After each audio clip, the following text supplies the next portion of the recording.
love and Gogi is wrong, I don't want to be right. What would Socrates say to that? It tickles my fancy. Okay. Okay. Goosies. I don't have hair. Oof.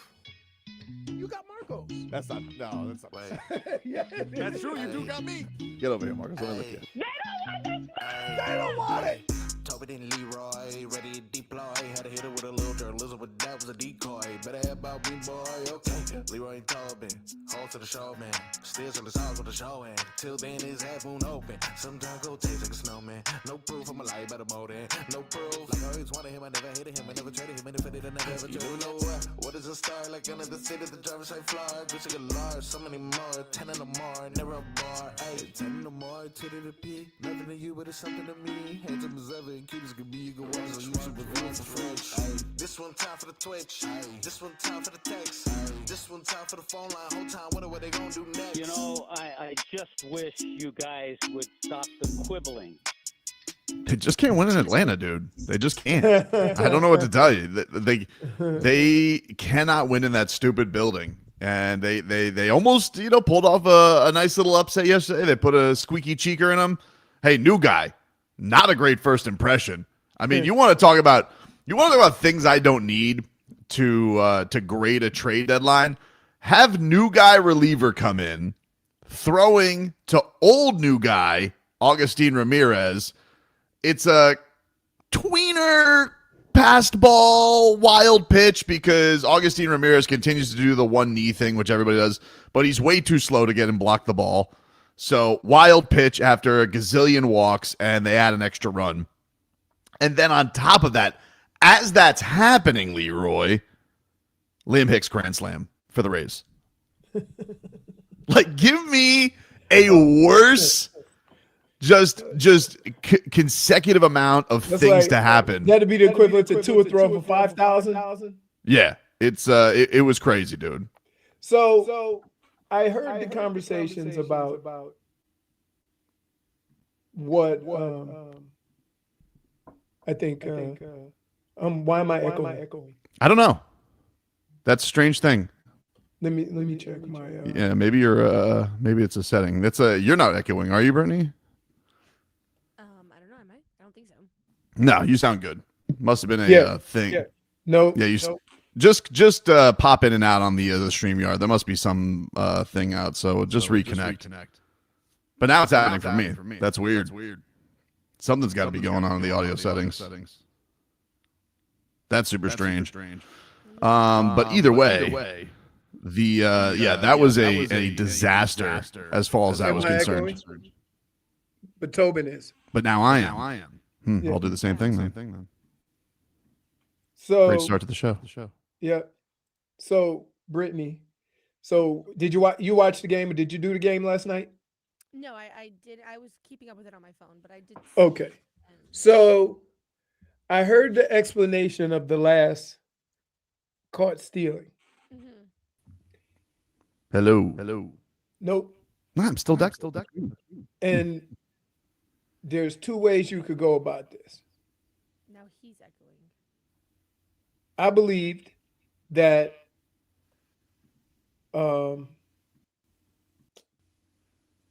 Skipper was right, McCullough, that you got 2 outs. You're not going to keep getting hits, right? It happens. But at some point, you got to force the issue. I'm echoing. And apparently people can barely hear me, but my mic Yes, is literally all the way up. Barely hear you. So anyway, we'll just deal with the double talk.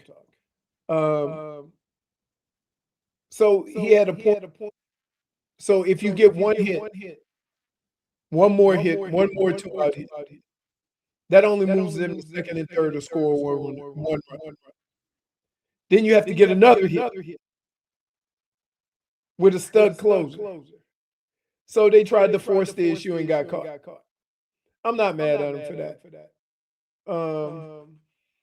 There were some mistakes earlier in the game, like a wild pitch. And Mac is good at that. Mac is good at keeping the ball in front of him. So that really kind of sucked a little bit. It was an unfortunate ending, and everybody says you never make the last out on third base.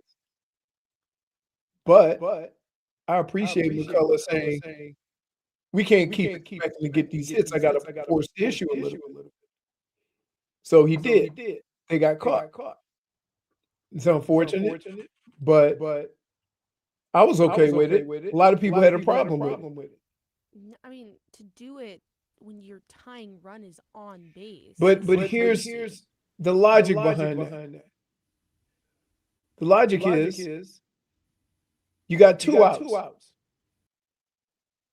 Would you rather rely on one hit or two? Because if you get one more hit, you still can't tie the game. You see what I'm saying? If you get one hit, if you can put your players in a position where that one hit will tie the game, you got to take that. Yeah. I'm glad he went off the book. Because, the rule is you don't make the last out at third base. That is the rule. You're not supposed to do that. But how many hits does he think he's going to get with two outs? I don't know. At some point, you got to force the issue, right? Yeah, I don't know. I understand. And it's not, and everybody's complaining because it didn't work. Yeah, crazy. But if they get to second and third and get a hit and tie the game, it's a ballsy. It's a gut. I wonder what's going on with this echo thing. It's so strange. I don't know. Because now you're back to it, and I sound normal. Let me see. Yeah. Well, let's see if he can. Something's going on with StreamYard. It's a weird thing. All of our settings are the same as usual, Brittney? Yeah, everything is super normal. And then I'm super low. My mic is literally all the way up. Yeah, that's a strange thing. I wonder if there's something on our base computer. You might want to get Steph in during the break. In fact, maybe we'll just take a break, see if we can get this whole thing straightened out, see if he can get that worked on, because that's a weird thing, and obviously is not going to make for an easy show. So we'll see if we can get that all worked on. I'll give you quickly the headlines. Those are brought to you by Doral Kia. Miami at a Domino's game. You'll always find your abuelito. Whenever you want a low price, you save with your Pricito. Save now with your Pricito at Doral Kia. Marlins, they lose yesterday 4-2, and they never win in Atlanta. Dolphins got a day off from training camp, and Carson Beck is going to start the Hall of Fame game going on. You sound how you sound, Leroy? Nope, still echoing. All right, we'll try and get that figured out. We apologize for that. We'll take a break. We're back after this. WQAM.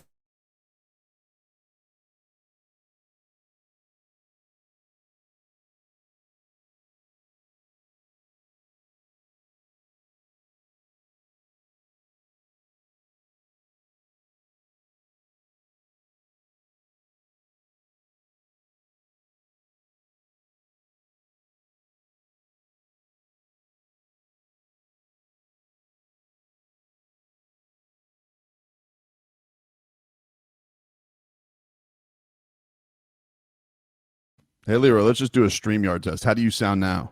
Good. You sound good. Nope. Yeah, it's the main feed. It's got to be the main. No, yeah. It's got to be something with I hear it a little bit though. Hear what? Like a little echo. Nah, not like it was before. Yeah. All right, so not close. it's got to be something. It's got to be something with the PC then. Back at the studio, they may need to like restart or something. Okay, at least we know it's we know where the base is on it now. Yeah, J-Fix said it's the studio because she said clean feed was good. Yeah. Hold on, let's test it with Brittney there. Hello, Brittney. Let me see. Brittney, can you talk in the mic? No, you can't talk yet. Hi, am I echoing? Can you send us commercials? Now you talk, Leroy. Hello? Nope, I'm good. I think it sounds good. Okay. Just turn on. Don't talk, Brittney, but pot up your mic real quick. Now you want to try it again? Check. Check. Okay. I think we're okay. Hopefully that's all good. All right, we're going to break now, everybody. We'll be back in a few. For years, Gone South has been a podcast about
All right, welcome back, everybody. Tobin and Leroy here with you on FM 104.3 WQAM. Take you guys up until 2 here on the program. And still there. So whatever Steph did in the break, is he still there with you, Brittney? Or did he? I'm scared to talk. No, he's not. But he was saying that there's nothing he can do about your guys' audio and StreamYard. I know. But it's coming from our computer. It's coming from our computer. I think. So, like, if we take you off, there might be something doubling up on the board, like coming back at us. That's what's going on. It's like it's getting fed back to us. Mm-hmm. That's what's going on there. So, I don't know. This is going to be a fun one today. A fun one indeed. So Steph didn't see it through, huh? Yeah, he didn't need to see. He had to get out of there real quick. The issue, and, All right. Well, I need to tell him to come on in there and get it fixed. Because for right now, it is not. It's going a little bit wild. So, any hoodles. The Marlins yesterday. It's a rough one. They can't win. Leroy, I looked it up yesterday, and in Atlanta, they're like 30 under since they moved to that ballpark. I'm not crazy. It's like the worst they've ever. They can't win there. I'm telling you. I mean, except with the Marlins. Against the Marlins. Yeah, but keep in mind that was also what last year when everybody was hurt. Yeah, I think it was. I think it was. It was. Acuna missed most of the year last year, didn't he? I don't remember. I don't know. I'm saying like since 2017 though. Oh, that's when it opened. Okay. Yeah, when it opened, they're 30 under in that building. So I mean, Atlanta is football Buffalo Bills, right? Except they've won once. They won pretty recently. They won pretty recently. Pretty rough. It's a wild one for that. No, Brittney, it's still the same settings. Same setting we're hearing the echo in our ear. But yeah, it's from my standpoint. You know, look, they get one out of this one. I think that's what you're hopeful for. If they win the series, it's amazing. Right. So I don't know what to do with that though.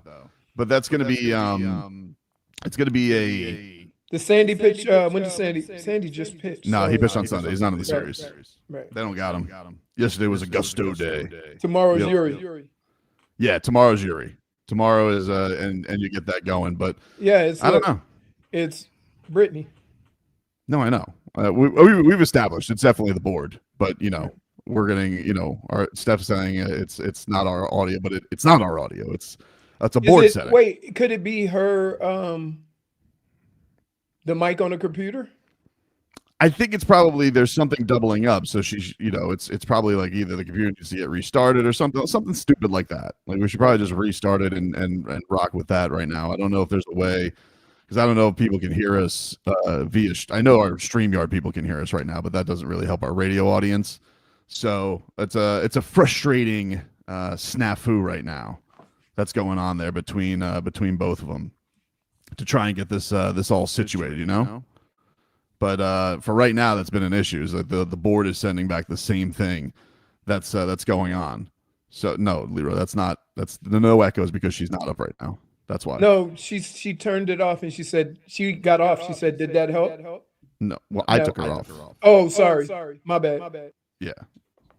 It's all good. I do appreciate you trying to steer us through the tech issues. Oh no. I'm not trying to steer anybody. She just asked a question. That's all. Yeah. No. But so, again, did you have a problem with what happened at the end of the game, or you just? It was like annoying just because that's a weird way to end the game. Like you said, you're not usually supposed to make the last out at third base, but it was. I understand why they were trying to make something happen. Coming back from 4 in the 9th inning is a big ask anyway, and especially with 2 outs. Yeah, your next hit, you want to try to tie the game. Yeah, it's fine. It's not the worst thing in the world to me. It was there's been more annoying decisions that this team has made throughout the year. That one, trying to put the pressure on. another team. They're kind of squeaky cheeking it. They have their closer in. He's not in a close situation. You start to get to him. I'm okay with that. I think that's one of those things you were probably pissed off they took the starting pitcher out. No. Were you okay with that? It was fine. Like, yesterday was just one of those days. Like, the offense was dead, as it usually is when they play in Atlanta. Right. And they just couldn't get anything going. So I didn't really have a huge issue with that decision. It just kind of felt like a lifeless day. And that's unfortunate. Like it was, but when you score 0 runs through 8, that's how it's going to feel. You give up the early home runs. And so you're kind of up against it. The one that was frustrating though was that 8th inning where they bring a new guy, and he's not exactly making the greatest first impression in the world. There's nothing worse than a reliever not making a great first impression. Like that's a disaster. Which might be why they traded him. Yeah, probably. So you guys want who? Hey, you want a Vodnik? You do? Hey, somebody. RV Richie said, Leroy Geek Squad. My coffee just blew out of my nose. Yeah, seriously. Hey, he's trying. He's trying, everybody. He's just giving it the old college try. You know what I mean? Yeah. So it is crazy that no, I can hear it. I can hear echo. You sound good now. That I think you're getting in your own head right now. We have these games where there's just power outages, like unbelievable. Yeah. Like they've won some games, but it's not because they outscored people.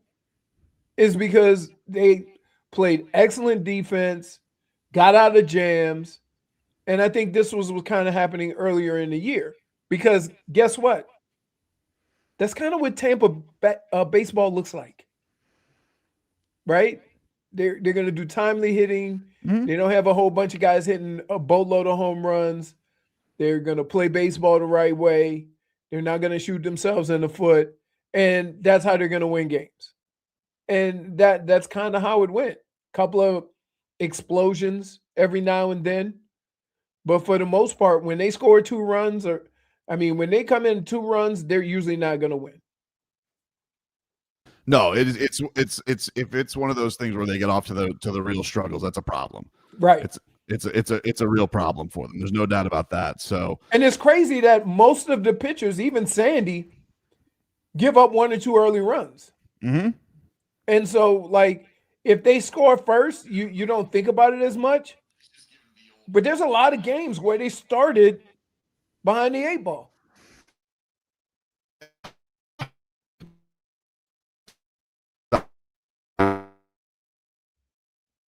Break.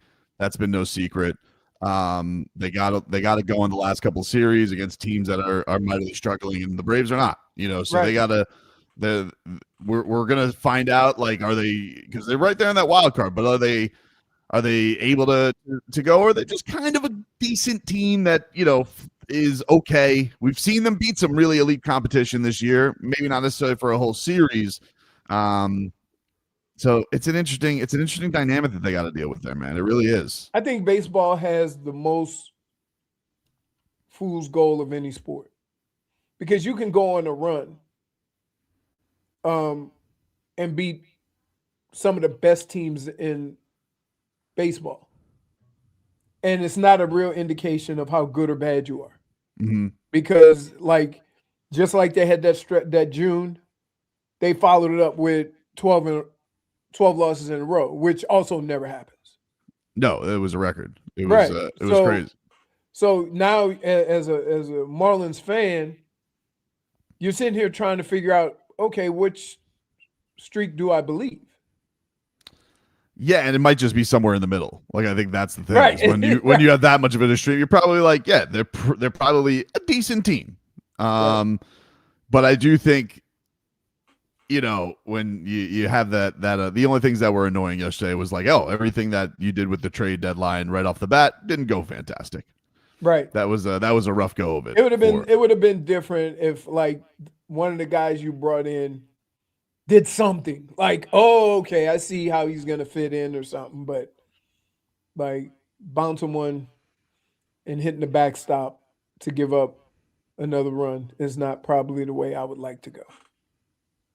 No, not at all. Not at all. That's definitely not what. That's definitely nothing you have to deal with. By the way, Leroy, give us a weather update brought to us by Tornado Roofing and Contracting. Beat the storm. Schedule your free roof and window estimate today. Call 954-968-8155. Very light winds. Nothing's moving, so I'm gonna say 5 miles an hour. It is cloudy, and I can't tell which way the wind is blowing because again, it's cloudy. And temperature is what, 85 degrees already? Let's see. 84. Pretty 84. good. Pretty good. Looks like it'll be a pretty stormy day though. Yep. Look at this. Had to do it. Would you shave? Yeah. So did you do it with your left hand or did you use the injured I did it. hand? I did it with my left hand, and there might be some suspect spots because as I was doing it, I'm like, "Oh, I can do it. I can do it." And then my arm got tired, and I'm like, rester. Yeah. So it took a lot longer than I thought, and I'm not steady enough with my left to do the mustache, so that's why it's just gonna be that way till I can trim it. Crazy. Right now, I'm developing my porn stash. Yeah, good for you, man. You know, getting that whole thing going. All right, we'll take a break here on the program. We're back after this.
Check. Nah, I'm getting the same thing. Echo on with it back up there. Talk, Leroy. Check. Yep. Yeah. Echo. All right, check. Yeah, well, same thing. When we put that computer up, it's hello. Hello. Yeah, we're still getting the echo.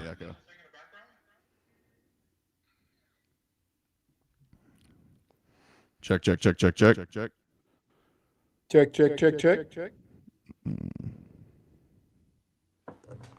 Let's see.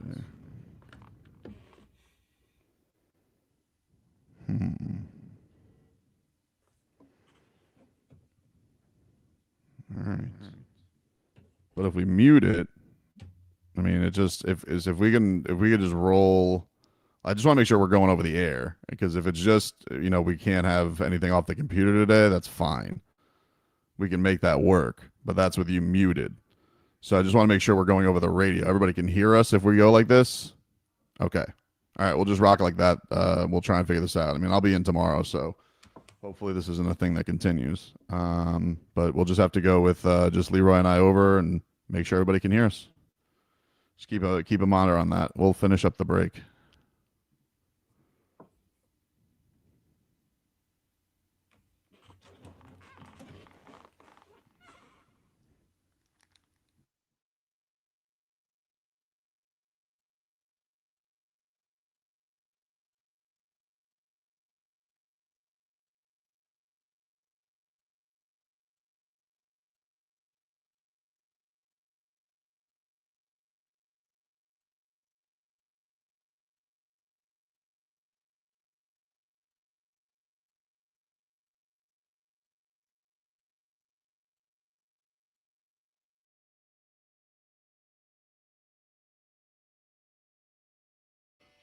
All right. Welcome back, everybody. It is Tobin and Leroy here with on 560 WQM. Almost made it 790. Whoa, that's a while. Yeah, that has been. And it's not even 560 either. So that's true. So I'm trying to figure out what happened there. What happened? Baby, come back. So I don't know what's going on here with Tobes. I don't know if there he is. Hello. What happened, brother? I don't know, dude. I got my computer blip there. My bad. Dade Saps is big Iguana sabotaging the show. Hopefully, Giannis wouldn't do that to me. I don't think that he would. But you never know. You never know. Menu says Tobin's rattling. I know. I'm going into the Wayback Machine. Those are like your old crutches. I still don't. Could I rattle off the 790 number 786-360-790? I could. So anyway, yesterday, Schmeathan says I've been smiling for 35 minutes straight. Yeah, of course you have, because you're an agent of chaos. You love when things go flat on our face and there's tech issues. We appreciate you, Schmeathan, for absolutely nothing. So yesterday we get the news that Stephen Ross is handing the reins over to his son-in-law, Daniel Sillman. Was reading in Dave Hyde yesterday. Sillman behind the Troy Aikman hire, so he's already good in my eyes. Because if you're the guy who come up with the Troy Aikman idea, you're okay in my book. That's a great idea. And that's what I would do if I was, if I was him, I'd be like, look, love you guys. If I was looking around the room, I'd be like, look, love you guys. If I'm taking over for Big Daddy Ross, we're gonna do everything new. Everything new. We're gonna clean this slate. We're gonna bring in everybody the same way, new ideas, and that's the way that they should go about it. I mean, what? Okay. It is. I think whatever they were doing. I think that anything that they do with a former player starts with a conversation with Dan Marino, and then you go from there. So I don't know if that happened. So let's be clear. I don't know whether he wanted to do it or not, but I would have made that very clear. Yeah, but even respect to Dan Marino, like Dan's been around. Like Dan, we know what Dan wants. Dan wants to roll in and out, give some pointers in the quarterback room. Again, so which probably means I think Troy Aikman really wants to do stuff of like making decisions. Like the job that Dan Marino didn't want, it sounds like Troy Aikman kind of wanted some input on that type of stuff. Here's what I don't like about that. That is a time-consuming job. But here's the problem. Ain't nobody giving up that money they getting on TV to go have that job like you're supposed to have it. Matt Ryan just did. He just did. But I don't think he makes Troy Aikman money. Right. So understand, and I think that's the biggest issue I have with it, and why I say these guys maybe have the ear of somebody but don't have any real power, is because the amount of time that it goes into making decisions for your franchise, right? You have to be there all the time. And so Troy Aikman don't want to give up that money making on TV, but he wants to be in the periphery of a team. That's a little bit different. So yeah, he has the ear of the CEO now. And the CEO may very well kick the tires on some thoughts with Troy Aikman. Right. Sounding board. Right. But I would say that I don't think like Troy Aikman is final approval or anything like that. I just think nobody's saying, I'm not saying that either, but I'm saying that he was obviously instrumental in them getting John Eric Sullivan and pointing in that direction. What I would say with Troy Aikman and what Tom Brady have that maybe a lot of people in organizations don't.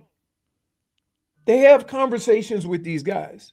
They have, they may go watch practice. They may in production meetings. I don't know if they talk to the DCs or whatever, right?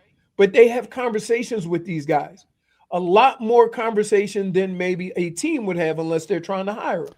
So his insight on the conversations he may have in those production meetings with all these different people, not even talk about X's and O's, but just the people, he can give you insight on that. Yeah, and I think that's just the thing is like when you are in this hamster wheel of irrelevance like the Dolphins have been, you just need to find something else to spark. Because if you keep having even a small mix of the same people, you never know what the root is of why the same things go the way that they do. Whether it's they like too many people in the office, like, hey, the Dolphins very clearly liked Chris Greer as a guy. That's why he probably got to hang around in the organization as long as he did. Right. And the problem is, like, that can be a root of something being unable to get fixed because you keep something around too long. I think one of the things that you should all think about Chris Greer is this. He made decisions on the franchise that if they didn't work, your franchise would get set back 10 years. Most people that are taking over these teams nowadays are trying to avoid that unless you're in a situation like the Rams. You understand? People aren't doing that to start the franchise. They're doing that like kind of when you get to that certain point, like the Rams did, and then they go, F them picks. But you're there. You're up here. You're not just starting and haven't won a playoff game in 20-something years and then say, we're going to go about it, F them picks. Yeah. Like, you can't do it. And so Chris Greer went about doing it that way. And what ends up happening is now you're $100+ million in free money, right? And now you got to go back and kind of reset. And every other franchise, when you think of all the other organizations, they all built through the draft and then made trades after they got into at a level where they can compete every year. The Dolphins tried to do it backwards, and now they're paying for it. Yeah, and I think the thing is, there are worlds where it could have worked, but it's not going to last very long. It's not going to be sustainable. And we saw like the most catastrophic level of that happening, whether it is the quarterback or all the pass rushers falling apart. You had left tackle. The decisions you made of certain players to bring in or draft or what have you. That plays a role in it too. So not only did you put yourself in a position where we have to win now or this is going to get bad, which you never want to be in a franchise.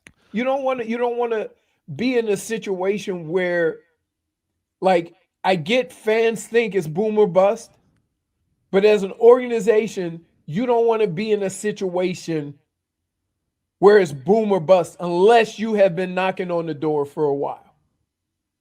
Yeah, absolutely. And this is not where they are. And I think that's the thing is for the Dolphins upcoming here is like they could have basically come in here and just been like, bro, we have $100 million in dead money. You know how the season's going to go.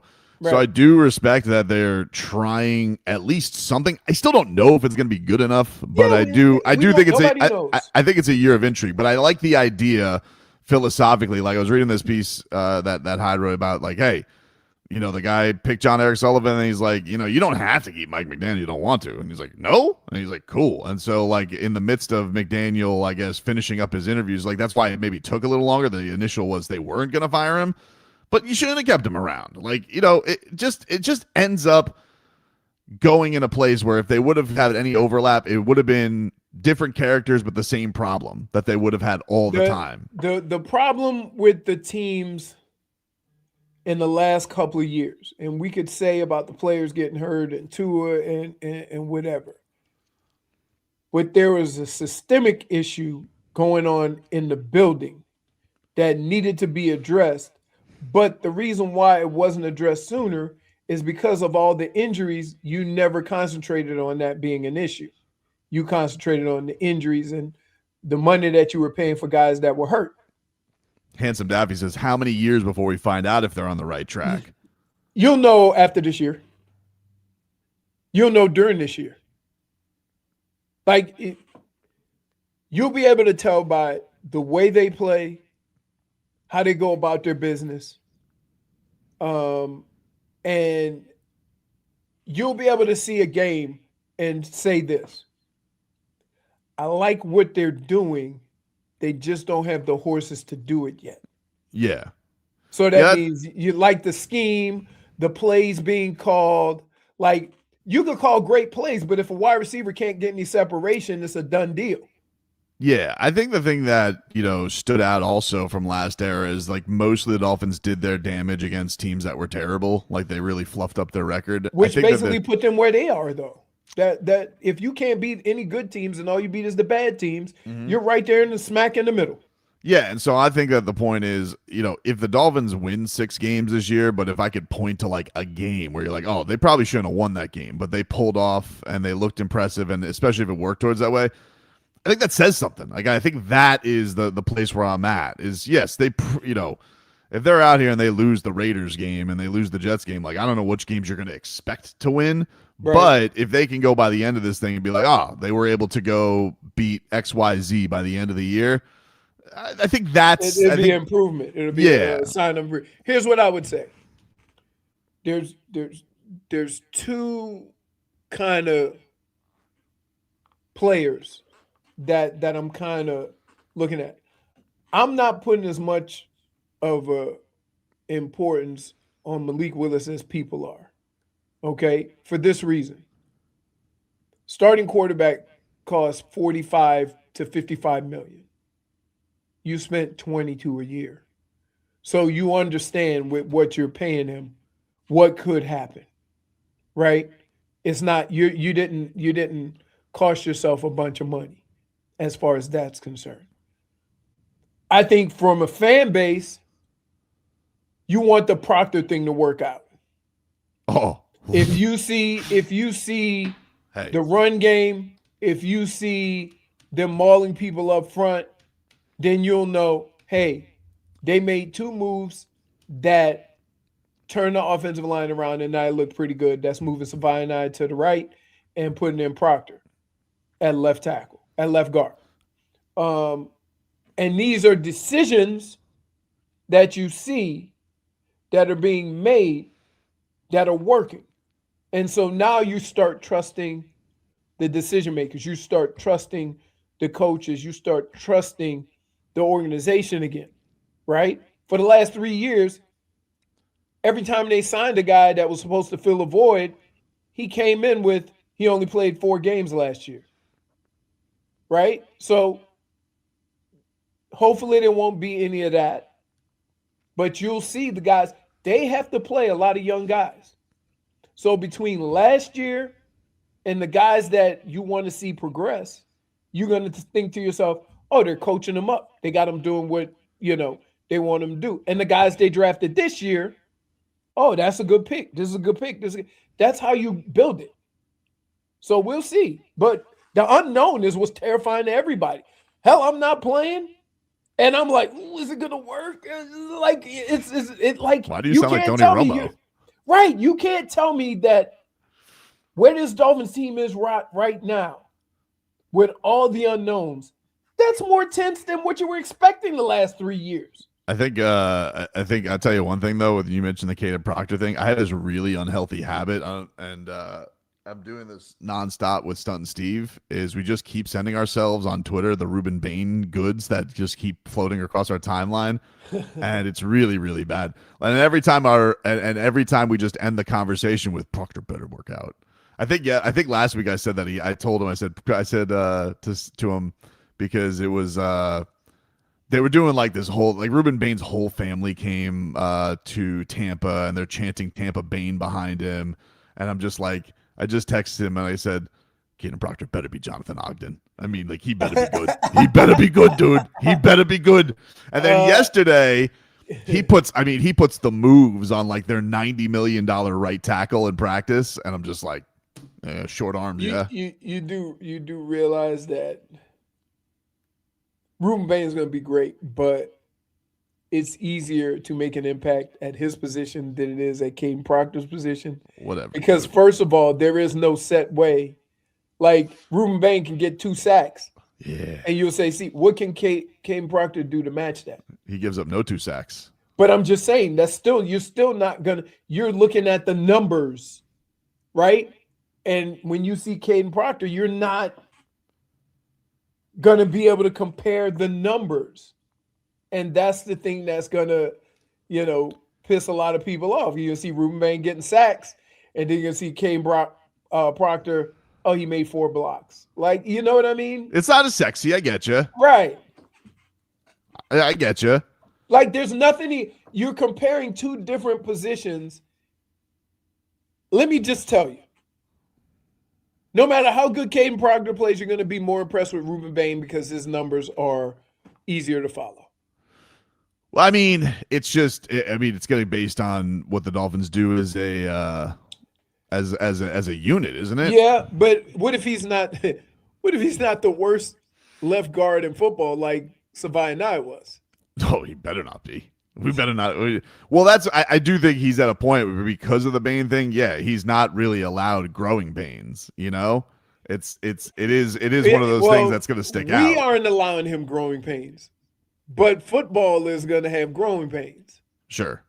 And it's easier to come in at Ruben Bain's position and make an immediate impact than it is Caden Proctor. It's just because based on the positions they play. Mm-hmm. So that's the part. It's not a healthy thing. I understand. I'm not doing something good. I know. I can't help it. It's it's my algorithm right now. It's just you want more Ruben Bain stuff? I'm like, not really, but I mean, okay, fine. Oh, look what he did to him. What he did to him. But you understand, most of the time when we go down this path, I will usually yell at you or call you an idiot. Stop. But I can't. I can't be mad at Miami fans who wanted Ruben Bain, and it's gonna drive them crazy if Ruben Bain has 10 sacks, because there's nothing that Caden Proctor can do to match that. The Dolphins, you know what? It is an interesting thing, though. What could they do from training camp to give me some Caden Proctor propaganda? Can I get him tipping a sled over? Can I get him something that's a little cool looking for Caden Proctor, because I don't feel like it's all Jacob Rodriguez and Chris Johnson and it's all the receivers. Because it's easier to monitor their progress or their success. It's harder to monitor the success of an offensive lineman. Can we And that's going to be part of the problem all year. But I tell you what they could do to impress you. Hmm? You want to know what they could do? What could they do? They could go and have you take a picture with Caden Proctor. Oh, he's a And moose. then you would say, "Oh my goodness." Oh, I saw there was a video of him like blocking Sealer, and I was like, oh, he's a moose. Like he's huge. Right. But I think they need to do more of that. Like I don't think the machine has been behind him enough with the Dolphins as much as I mean. But how would you? But if they did that, if the Dolphins did that, then you would say, you know what, they're just doing that to try to make us forget about Ruben Bain or something They should. like that. But they should. O-line is not sexy. O-line is not. It's never been that, and that's the problem when deciding to draft an offensive lineman over a skill position. Crazy, man. I think though, I think they got to figure something out there. Something out. I don't know what. But you know what's crazy? Like, I honestly believe that even the people in the organization are sweaty palming it. Sure. Because I can't think of another time where we went into a season and you have no clue. Everybody says the team's going to suck just because the team's going to suck. Mm-hmm. They say they're going to suck because guess what? They got a first-time quarterback. Guess what? They have they're $100+ million in dead cap money. So they're not going to have good players because they out on $100 million.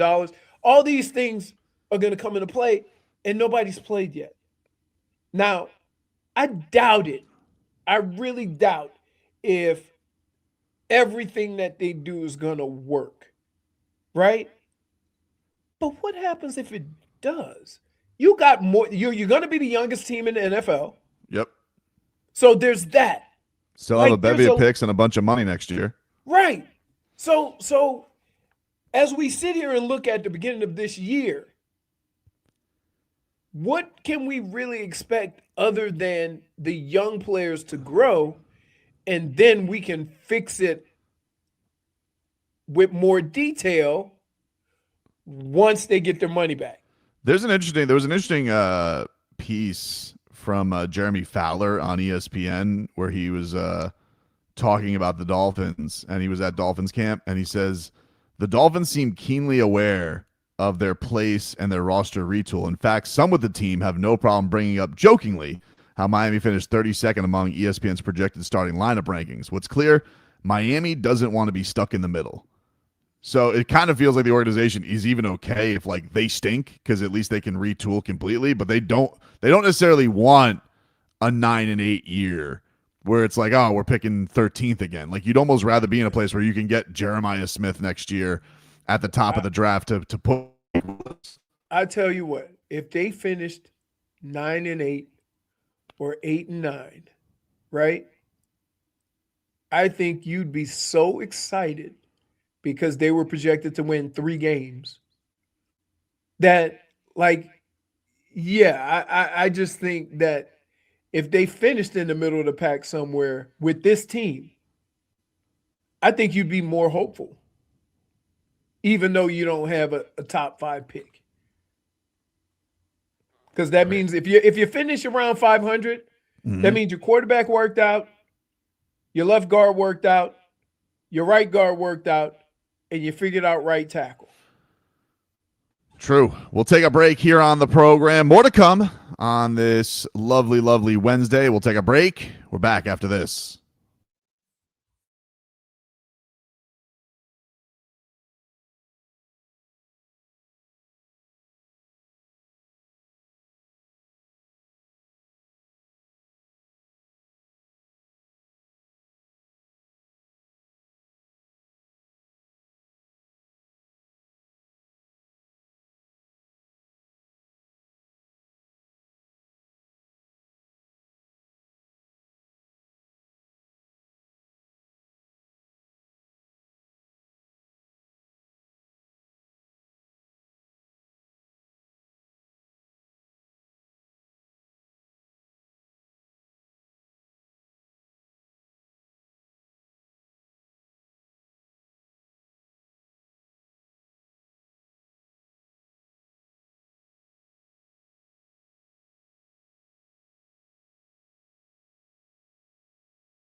Check. Yeah, I'm still doing the echo on my ear. Mm-hmm. You took off Leroy? I did take off. Okay. Now, Yep. if you take off Brittney, do you still get the... Check. Oh, it's not. Okay. Nothing there, and then I'll put. Check. Echo. Now talk, Leroy. Check. Yeah. I can hear it in the far off. I can hear it, but it's not like it was like when. Yeah, Brittney's. it's something on the StreamYard account from Brittney, and I don't know if you guys can maybe look in settings on something. Everything is normal. Check. Like I can even hear Steph echoing in the background. Yeah. So I is hear there it. a mic? Oh, is the mic on somewhere?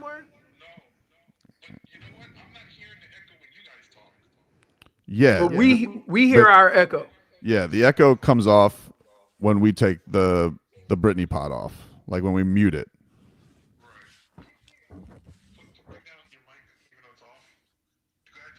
Check. Check.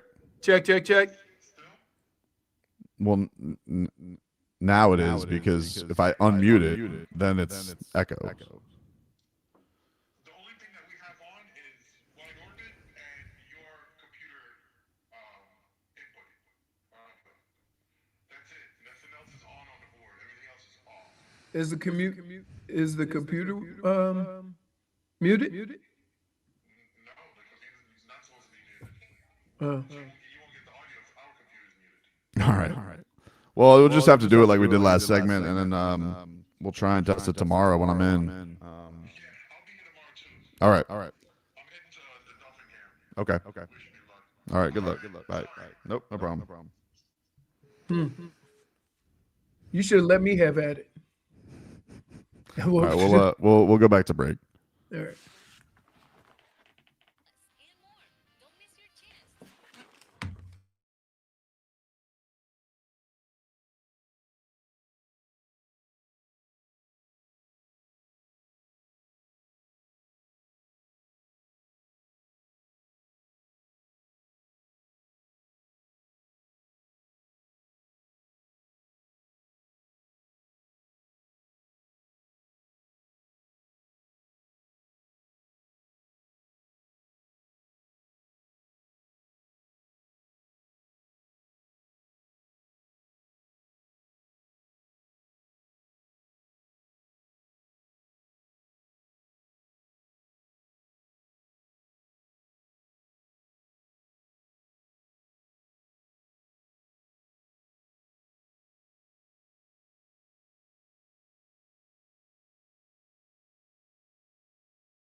All right, welcome back, everybody.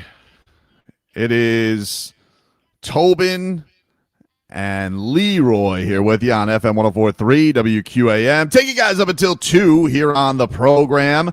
We'll give you a little headlines here this hour, and those are brought to you by Doral Kia. Miami Domino's game, you'll always find your abuelito. Whenever you want a low price, you save. Save with Doral Kia. as the Miami Marlins then dropped their series opener against the Braves 4-2. So no bueno there. Not a great start to the series. They're back at it tonight, and they will take on the Braves. Same time, 7:15 is when they'll get going. And you guys can get that at right here on QAM. 6:30, Steven Strom will get you going with Marlins on deck. So that's all good news. And we'll hopefully see the Fish bounce back. Liam Hicks hit a grand slam yesterday, but I think the Rays did the Rays end up losing that game? Maybe they came back. That game was going back and forth. It was pretty wild. They were up 5-1. And then, no, they did come back. They won 9-7. Crazy game yesterday. For those who wanted an update on Rockies and Rays in the 11th inning, I know we were all waiting for it. And Scooble lost yesterday. We were all excited for Scooble. Scooble's debut yesterday, and dumbass Scooble lost his first game with the Dodgers. Jeez. Yeah. It is fun to have a team to root against, even though I love Shohei Ohtani. I can't root against him. How can you root against Shohei? I can't root against Shohei Ohtani. I can't. He doesn't. Well, he doesn't root. The only thing he's making sure he doesn't root against is his, Yeah. well, his interpreter. I'm sorry. Yeah. Like, oh, I can't believe it. How did that happen, guys? You know how it happened, dude. You know. Everybody needs a good fall guy. Isn't that what Chris Carter said? That's what Chris Carter said. Everybody needs a good fall guy, dude. So you have that. The Red Sox beat the hell out of the White Sox yesterday. Red Sox they've had an incredible run. Did you see the cool thing that happened yesterday with the Yankees, Leroy? No, what happened? Little Miami story for you. So yesterday they brought up their top prospect yesterday. Everybody was excited for George Lombard Jr., Miami kid. Comes up, first hit, first at bat, boom. Was it his first at bat? I don't know if it was his first at bat, but his first hit, home run. His brother, Jacob Lombard, he was the Marlins' first-round pick this year. Nobody thought that he was going to fall to the Fish this year. He had his professional debut with Jupiter yesterday. Second at bat, boom. He hits a home run. Wow. So both brothers. Ass brothers. The brothers homering.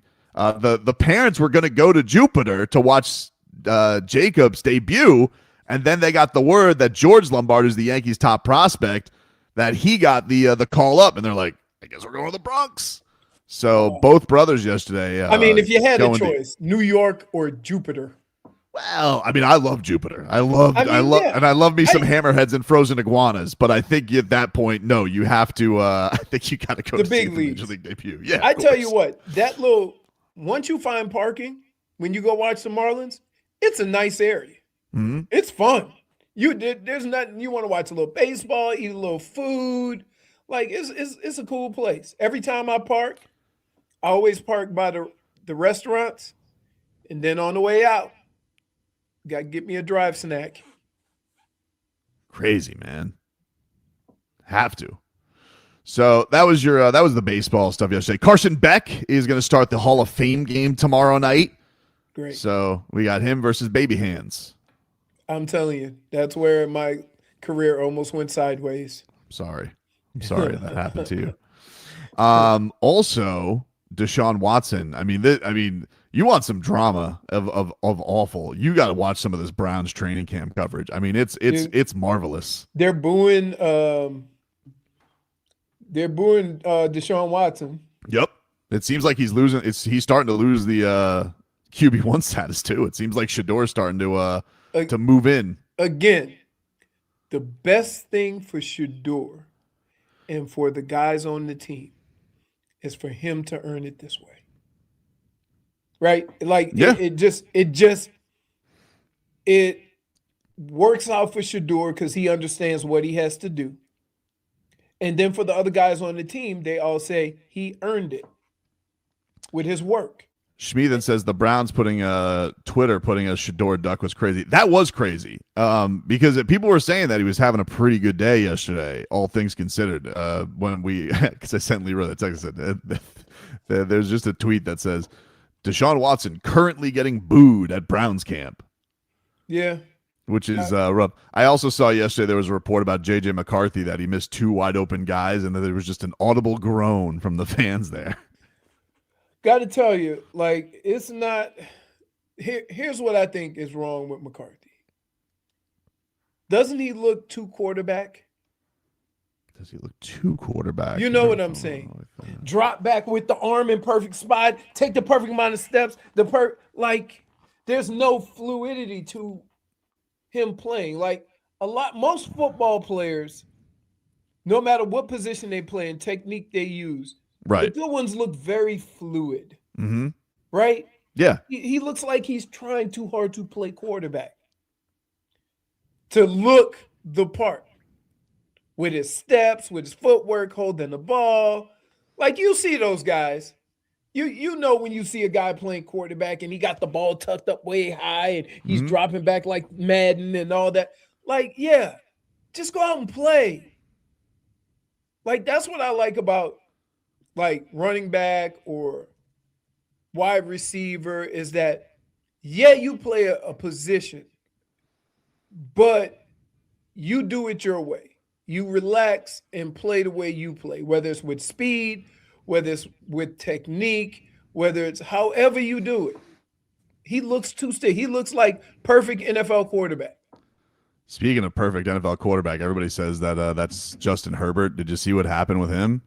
No, what happened? So he recently got engaged to his squeeze, Madison Beer. Yeah. And they were caught canoodling yesterday on the field afterwards. It looked like High School Musical because she's sitting there and she's like petting his hair and you could just see the heart bubbles over his head. Oh my goodness. What and look at who's number 11 right there. I hope he's just a fan. I think that's just a fan. You sure? Yeah, they don't even wear those jerseys anymore, I don't think.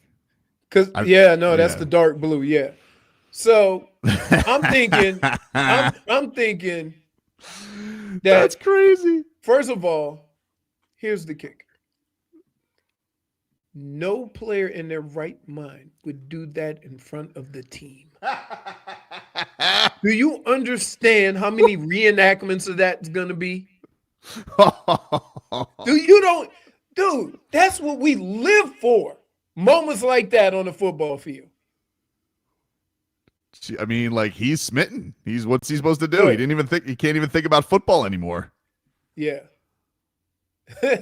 Somebody said that big fella was Chargers Caden Proctor. Dan South says you couldn't wait to fat shame. It even distracted you. But look at this. Just the hand comb right in there. It almost looks like they're taking doing a photo op for like a commercial socials, for the social. Yeah, I wonder if they were. That's crazy. It's adorable. I mean, it's good to be in. I'm not against love, but I'm with you. I can't imagine. I don't think people do that at the practice, man. Absolutely, you can look. You can love your lady more than anything in the world, right? We're not doing that in front of the team. You're not on the field, on the football field, like nobody else is around. Hey, listen, Justin Herbert. Don't lose, dude. Oh, no. Don't you lose. You know, as soon as he would throw his first pick, maybe it was family day. Still wouldn't do it. I don't know. No. I don't know. I think they're just in love. Two kids crazy in love. Okay, you can be in love. Not even questioning that. Mm-hmm. Right? On the football field in front of, you know how players are. That right there, you think that's a photo op? No, that's an opportunity. I saw that and I was like, that's the craziest thing I've seen since Joel Embiid had the windshield wiper eyes from his future wife when she was. Absolutely. I'm absolutely surprised that she could even reach because she's short. No, that's why he had her uppies. Like he had her on right there, crisscross applesauce. Right. I mean, look, Leroy's fat shame detector. I went right to who's number 11. Yeah, it's like like he just goes right to it. No. But yeah, that's crazy. Yeah, that's something. Speaking of the Chargers, there's a great interaction with Jim Harbaugh, and this is him at a press conference. Can you imagine him and Mike McDaniel having a conversation? Oh, it's got to be A something. whole lot of blubbering. Participate team drills today? Expected to. And we'll see how individual goes. But that's the expectation. Has something changed with the situation that he'll participate in team? Yeah, the ramp up. Been progressing. Okay. So this whole thing has just been a ramp up with Thule? Yeah. Yeah. He's looking at I don't know like, for sure where it's at. You know, I mean, that's if I knew for sure, then I would say for sure. What's your? You know something I don't know, Chris? I mean, you get that look like you do. Let me know if you do, because I don't know for sure. It's been mysterious. I don't know for sure. Seems like none of us with know. anybody. You know, I mean, if anybody would know, you would know. That's why I'm asking. No, that's not true. That's not true. You don't know how a guy's going to perform Am I off in an somebody's injury? body? Am I a doctor? I've got a lot of things that hang on my wall. You know, but a medical degree is not one of them. Wow. Good. I like that. I like what kind of answer was he looking for? What am I, a doctor? No, but he kept following up with Well, he must have had a real stink face afterwards because he goes, like, was that not good enough for you? right. But when you ask a question like that and you get the answer that Harbaugh gave, what were you expecting? Like, first of all, it's camp.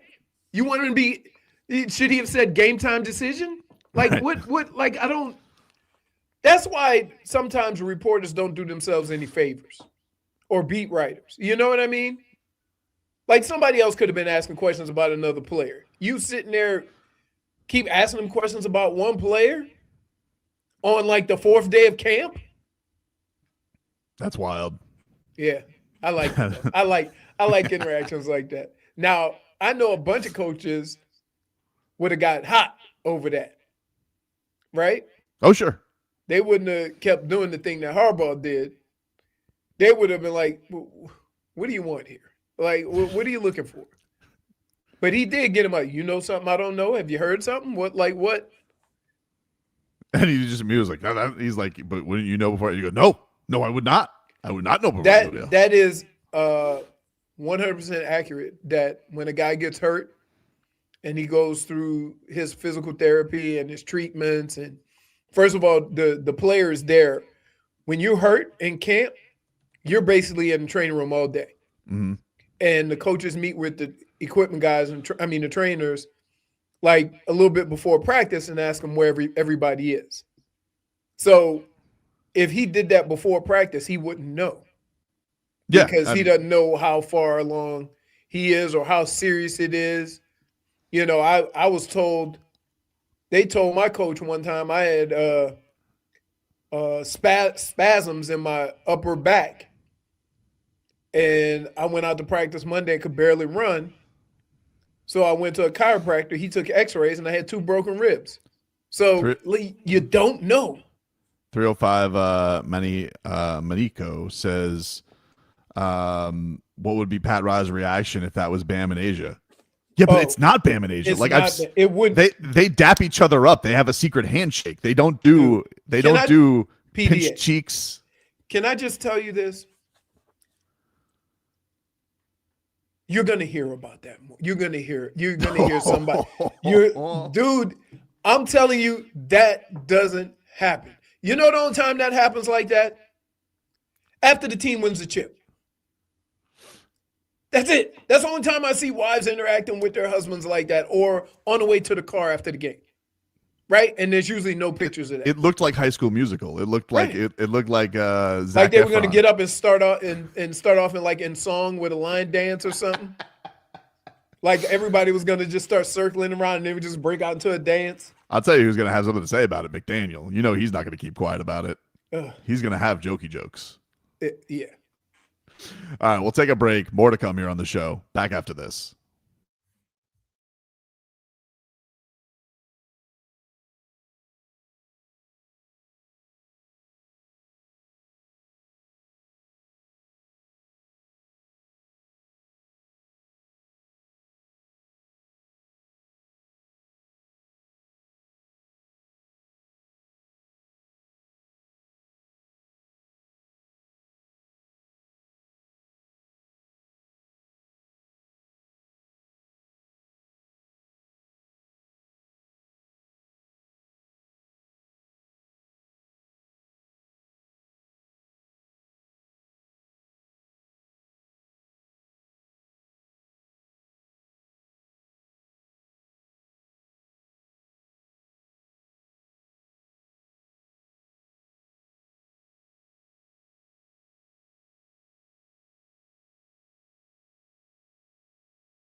All right, welcome back, everybody. Tobin and Leroy here with you on FM 104.3 WQAM. Take you guys up until 2 here on the program. And if you guys want to get at us, you guys can get in on the chat, 104.3 WQAM. Weather update brought to you by Tornado Roofing and Contracting. Hurricane season is here. Make sure your roof and windows are ready. Call 954-968-8155 for a free estimate. And currently right now in Miami, it is 86 degrees and cloudy. Thunderstorms expected this afternoon. Wind gusts up to 5 miles per hour. That's not a gust. That's like a little breezy breeze. You got to be double digits for a gust. Yeah. Can't be mind. 3 miles an hour gusting to 5. Right. Did you see the story? The Dolphins signed. We talked about this when they signed Cleveland Farrell, the edge rusher, and he was the number 4 overall pick in the same draft as Christian Wilkins. Played on the same team as Christian Wilkins, right? Yeah, they had an awesome D line at Clemson. Yeah, they were really good. They were really, really good. And he said when he signed that Christian Wilkins was an influence for him because I guess it was between the Dolphins and San Francisco, and obviously you don't want to go to San Francisco because they play on a poisonous field. I didn't believe that conspiracy, but I got to be honest with you, that's one of those where Twitter keeps turning me, where I'm just like, maybe the substation is ruining everybody. I don't know. I mean, that list is very long. They have a lot of old players, but that list is very long. It is. So I don't know.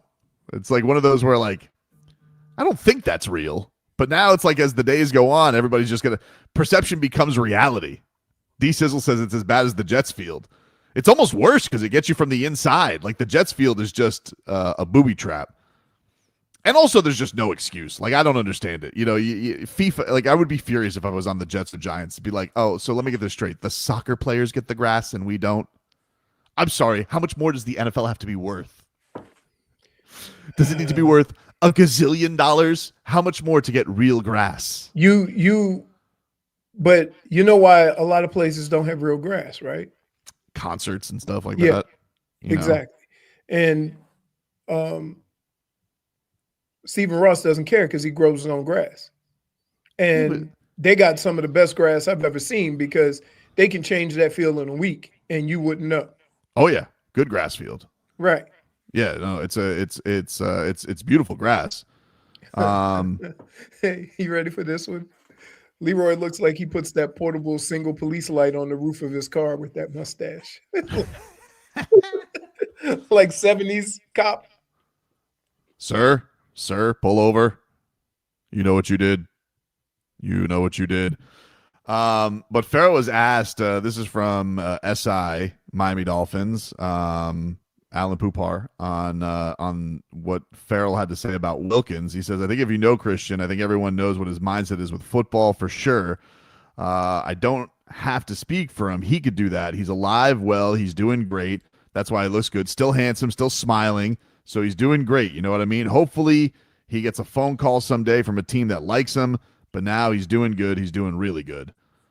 And I think this is we don't know what like this is one of the most intriguing stories in the NFL that nobody's talking about. Yeah. What the hell happened? He signed a $100 million contract and it just went away. Yeah. What happened? And it's like there's been all we have around it are innuendos and rumors and all this. Like there's no update. The last thing we got was like months ago. Schefter's like, yeah, he's ready to go. You know? So I don't know. Maybe is he cooked? Like, does anybody have any update on this? Because his friend is saying, nah, he's waiting for the call. He's looking to see where he's at. So I just stories like the way think of all the stuff came out with New England's coach and how quick it came out. And that was supposed to be secret. Yep. Right? This is not secret. What the hell happened with the Raiders and why nobody's talking about it? It's a story that nobody talks about. It's a strange thing. It's a strange thing with his whole foot and ordeal, and like we haven't even heard of like when is the appeal over? Like does he get a decision on it? Is he keeping his money? Is he not keeping his money? Like what the hell happened? Nobody knows. It's maybe so he's weird. not playing. Maybe he's not making himself available until the money situation is figured out. Crowd of the Goat says it's like Max Crosby. Notice no one else tried to trade for him. It's obvious. So physically, well, here's the problem though with Max Crosby. I'm telling you, and I said this back then to you. I bet you they were working on a deal for was it Hendrickson? Yeah, they signed Hendricks. They signed Hendricks, but they had previously worked out a trade for Max Crosby. He just had surgery. So it's not like you didn't know. Right. And then even still, he's still playing for the Raiders this year. Like, right. regardless. I don't understand that he had surgery in January. You knew the status of his injury. Why trade for him? And then you mysteriously get Hendricks. Right? I think they worked out a deal with Hendricks and then said, we can get out of this trade. I believe that. Sure. That makes no sense when you knew all. They lemon lawed him. Right. They lemon lawed him. They didn't. It wasn't even a lemon law. They knew. It's like you buy a car and you go, the engine's messed up. It's going to cost you some money to fix it. But other than that, the car's in good shape. So you get a bit of a discount. But is Christian Wilkins' engine cooked, or does he just play too much and so nobody wants him anymore? No, I don't. Like, we've heard nothing. Like, usually somebody will ask somebody, what do you think about Christian Wilkins? Ask another team. Yeah, and I think like last year I was more into if he was healthy, I would have been more into it because the Dolphins had like so many rookies, and it would have been nice. Now it's kind of like I don't know I'm not even like advocating for the Dolphins to go get him. I'm just curious about the situation. Right. 2 first-rounders is a discount? No, that's why they got out of it. Yeah, they backed out. They could have backed, like, they knew that was a possibility from the get-go, right? It almost like I don't understand. Like, he had surgery in January after the season. So everybody who was going to trade for Max Crosby knew he just had surgery. So how can you fail a guy when you know he just had surgery unless you got a backup plan? Yeah, and saying how it's like how his behavior is, like I just think the thing that's strange about that is like just nobody heard about that down here. Like we knew that the guy plays dirty, and we knew that he liked. We know he's a nuisance. He's a trash talker, a dirty player. Plays around too much. We know he loved his Hamilton. He loves his show tunes, but I don't know. It's just like so he just went off the rails as a character guy in Las Vegas. I just think that's strange. There's more to it. And again, one of the things I'm amazed at is with all the stories we're reading about, with all the stuff everybody's digging into to find out what happened, none of these writers, reporters, insiders, nobody has told the story of what happened with Christian Wilkins. Nobody. Weird, man. It's weird. Very, very strange. Very, very strange. All right, we'll take a break. More to come here on the show. Back after this.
All right, welcome back.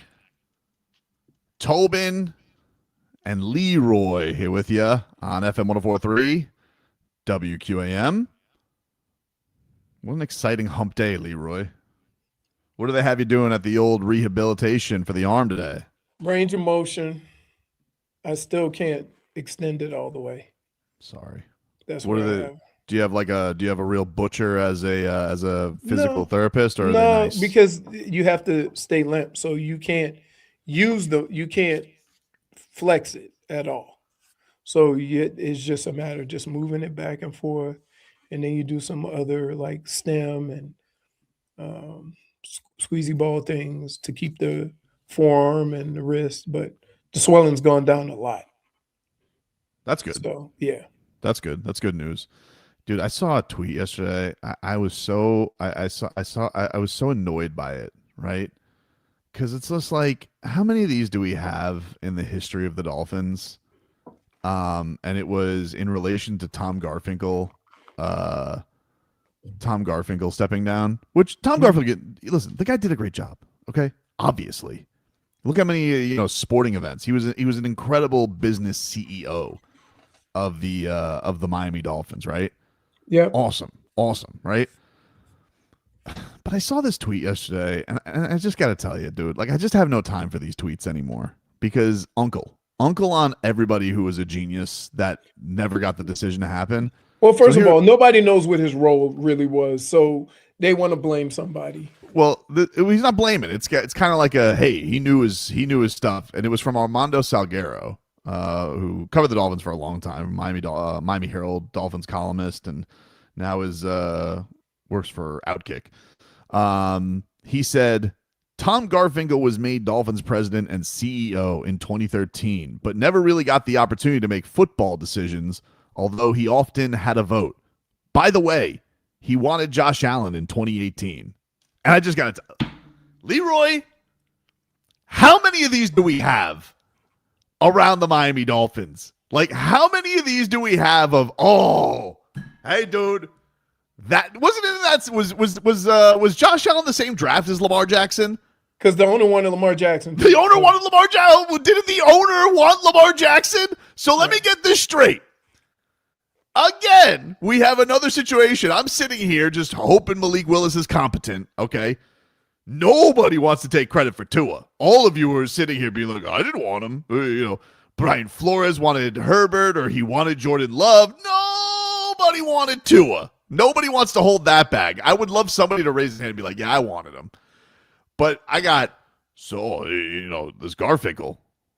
And no shade at Garfinkel, but like Garfinkel had the answers the entire time. He didn't want to speak up and say, we should take Josh Allen. Like, what? How many of these do we have in the history of the Dolphins about quarterbacks that somebody else in the franchise happened to love that they didn't take? Right. Like, you don't think uncle on these kind of things when the it comes to the only team that really stands out with that is when the Browns, the bum, told the owner. Oh yeah, the homeless guy. Yeah, the homeless guy.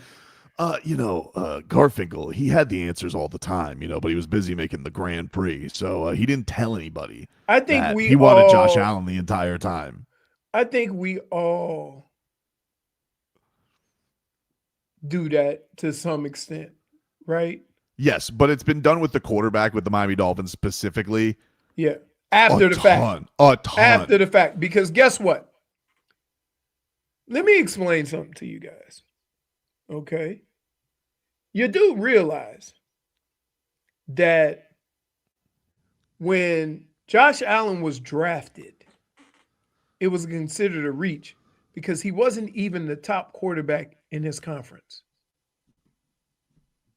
So to say that he was going to be this Josh Allen, nobody knew that. Well, it was always said he was super inaccurate, and he was in the first year of his career. Right, but that's what I'm saying. I will say, though, dude, he had this throw yesterday. I mean, I wish I could root for him, but I can't. He can just go to hell. But he had this throw yesterday over to DJ Moore over like 3 defenders. I was like, damn, hate that guy. That's the crazy thing about Tom Brady is that a lot of people talk about his dinks and dunks. Right. But when Randy Moss was there, he seemed to throw it pretty far. Brian Walters brings up another one. Yeah, Saban. He said if he would have taken Drew Brees. I know. Amazing. We had Drew Brees here. And then he's like, nah, I'm going to go with the doctor. Oh, okay. Convenient. Brian Flores. I never wanted Tua.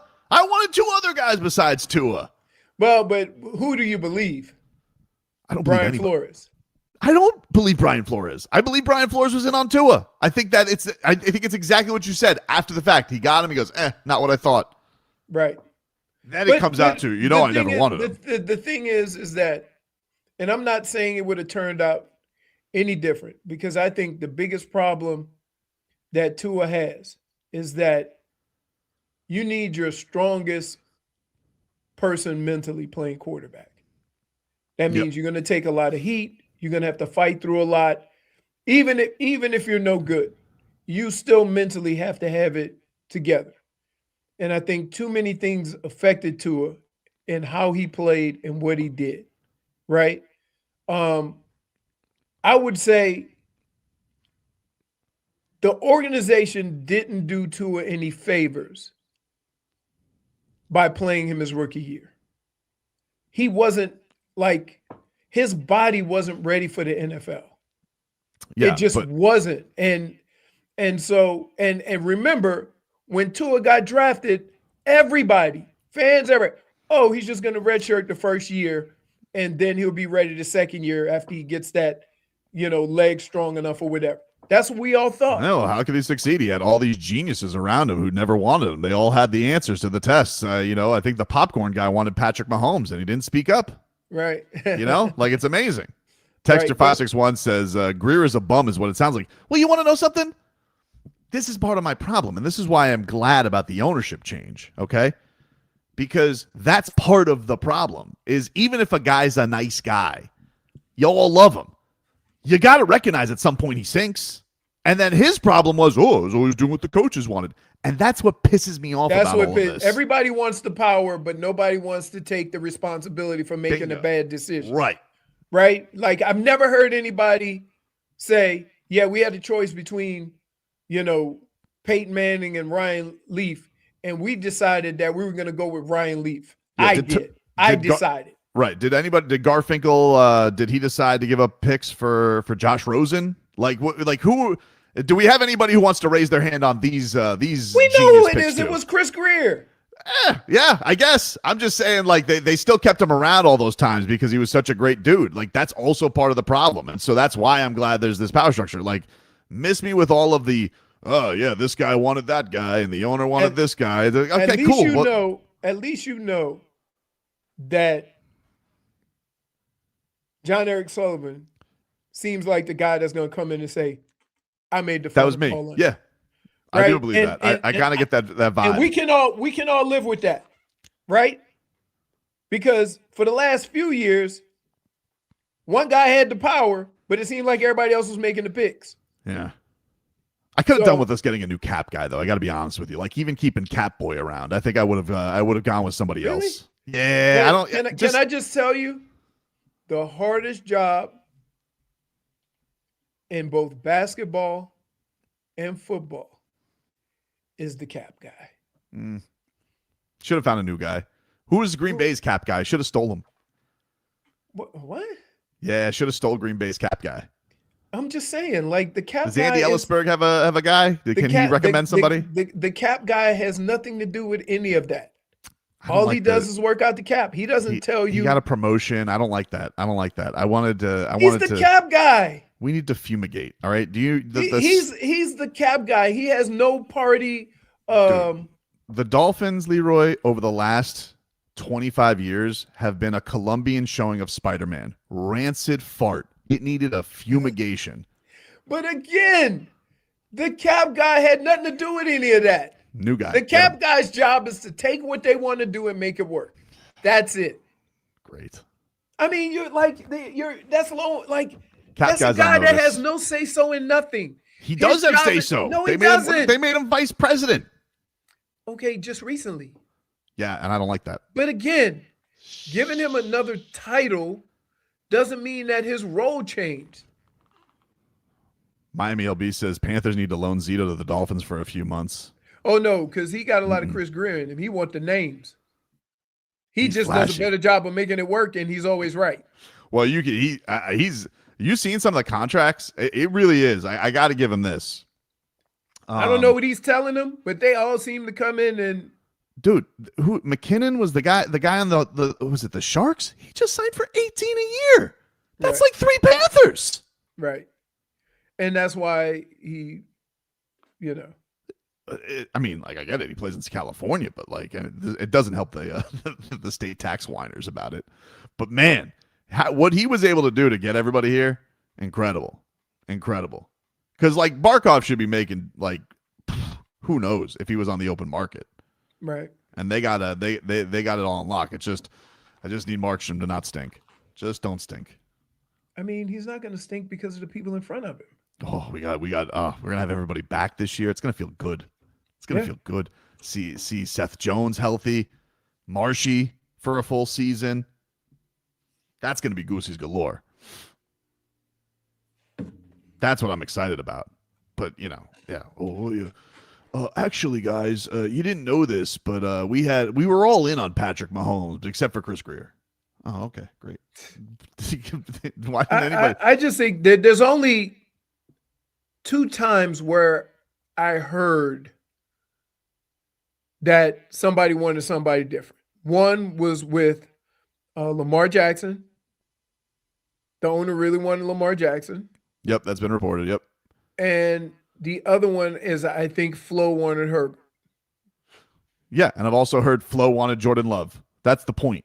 It's annoying. Like I don't want to hear about. But my problem is then after the fact, don't ever tell me that you listen to the coaches and everybody else, and sometimes you go with their guy, because that wasn't the case at all.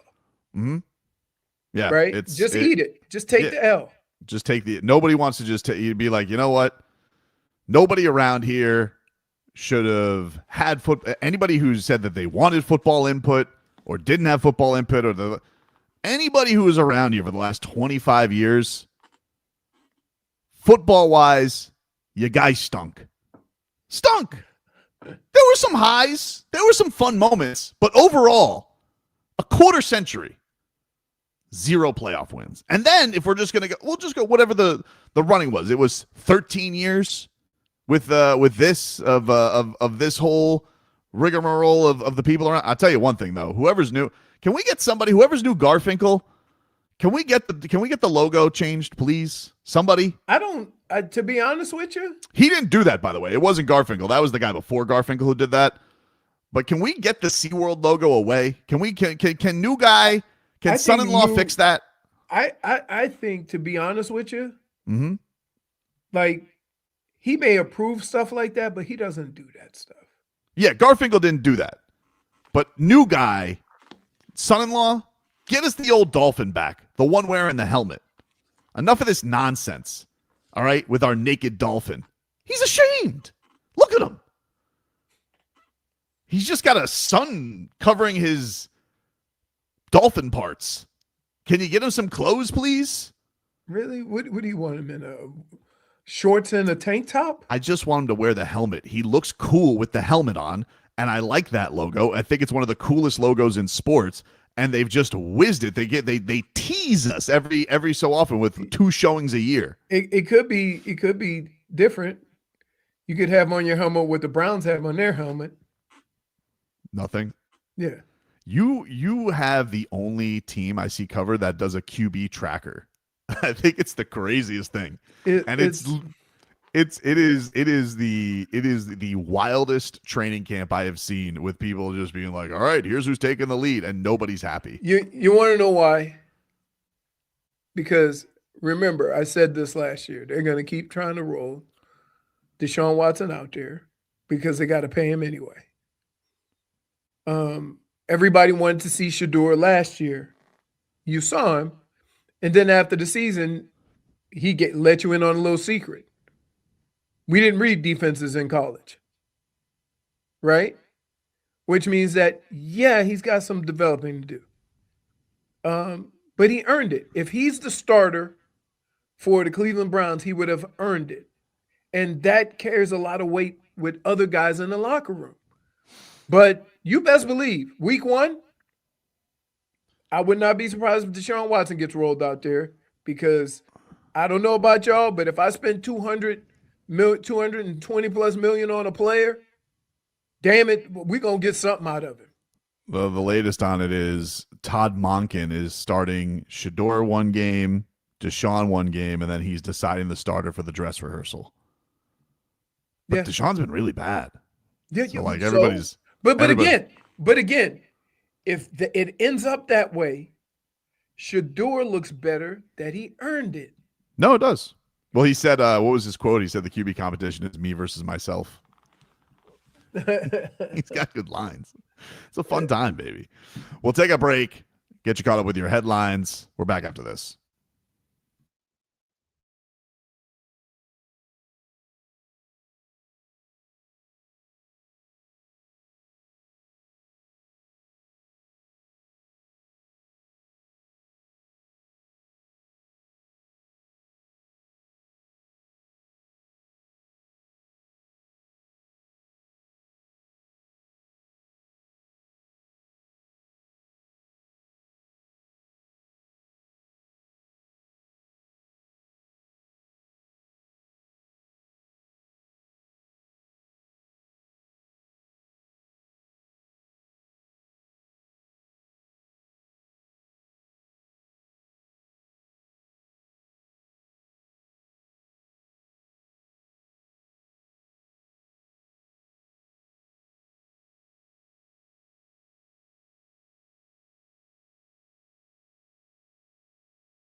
Welcome back, everybody. Welcome back. Tobin and Leroy here with you on FM 104.3 WQAM. Take you guys up until 2 here on the program. Get to our headlines this hour, and that is brought to you by Doral Kia. In Miami at a Domino's game, you'll always find your abuelito. And whenever you want a low price, you save with your Pricito. Save now with your Pricito at Doral Kia. As the Miami Marlins, they lose to the Braves 4-2. Yesterday, we got to see Agustin Ramirez back up. According to Peter Bendix, they're going to play him a little at first base, little DH, little catching. Some things we just got to give up, though, yeah? Like, he's just... I mean, but they got... I mean, who else are going to put there when Mac needs a break? I don't know. Who's that guy that we had up? We had him up for he spots every now and then, and he can catch. The thing with catchers is you need him to catch, or I need you to be Mike Piazza. Mike Piazza. If you're Mike Piazza, I'll let you back. Let you back there because he wasn't good defensively. No, but that was more a throwing thing. He just couldn't throw anybody out. Then remember they moved him to first base. I do. Did he catch for the Marlins, or did they move him by then?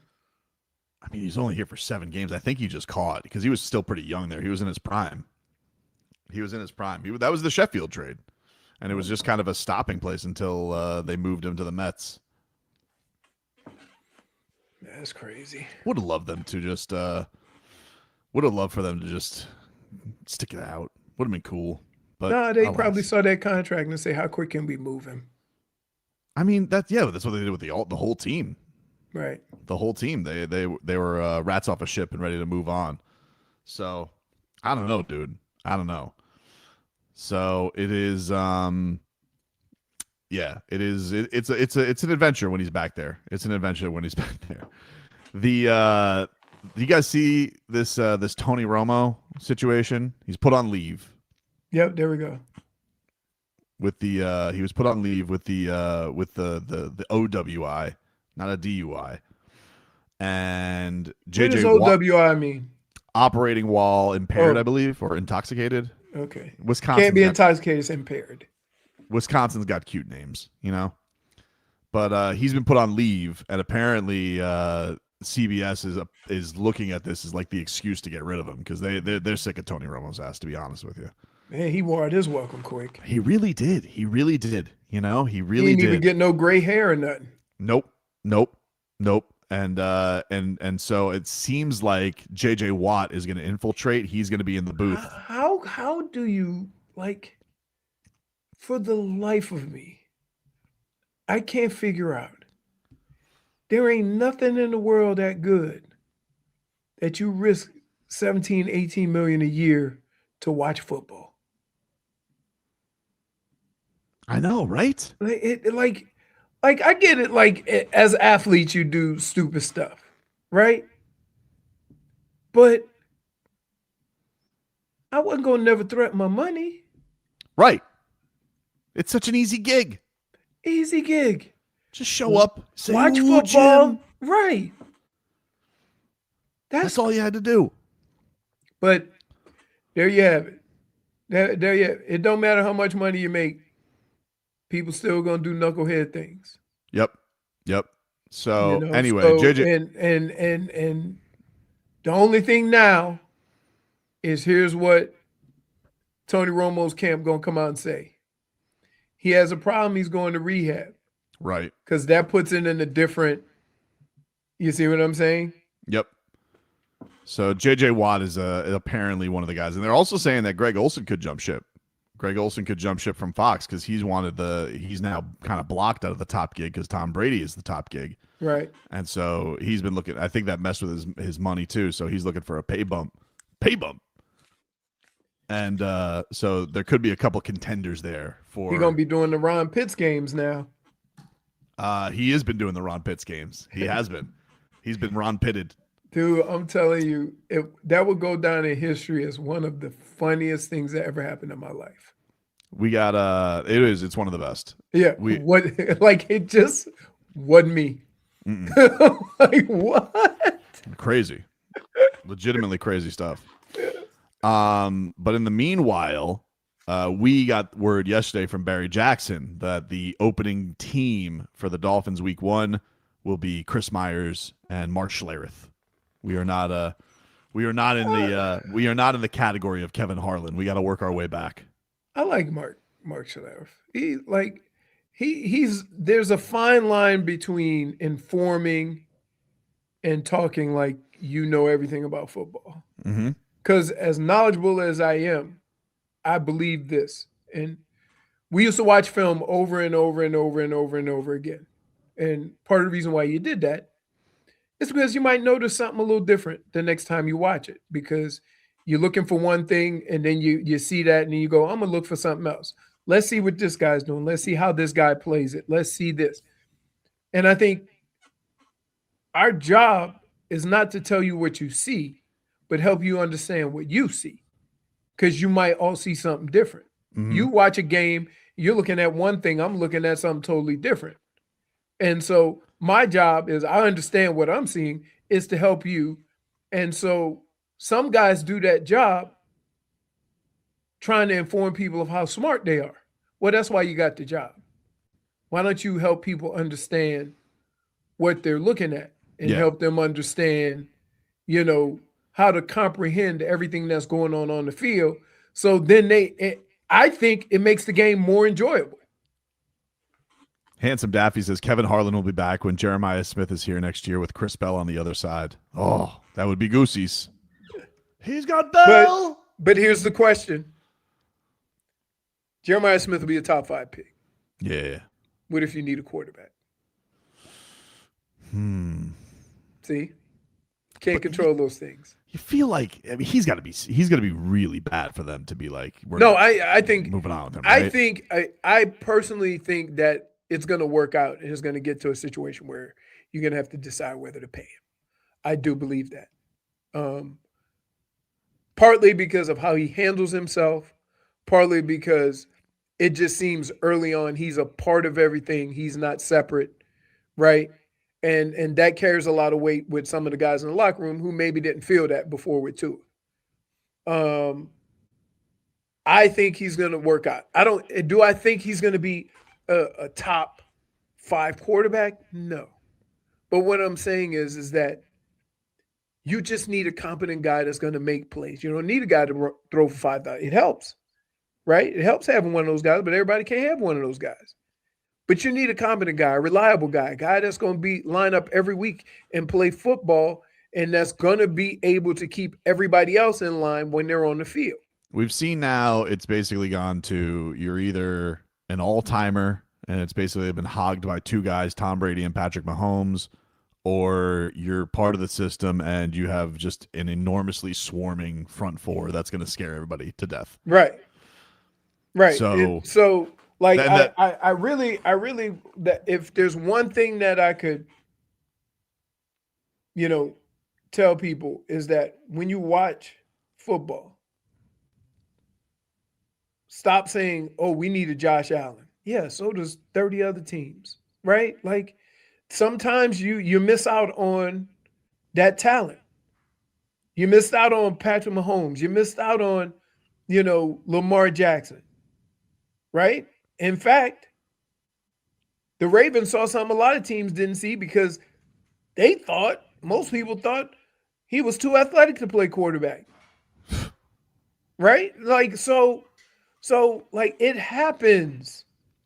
Like Drew Brees, was he all-time leading passer, or did Tom Brady take over? I'm sorry. I think Tom Brady is. But he was a second-round pick. Like, yeah. So a lot of teams thought exactly what you were thinking when Drew Brees got drafted. Like, you don't need a Hall of Fame quarterback to win the Super Bowl.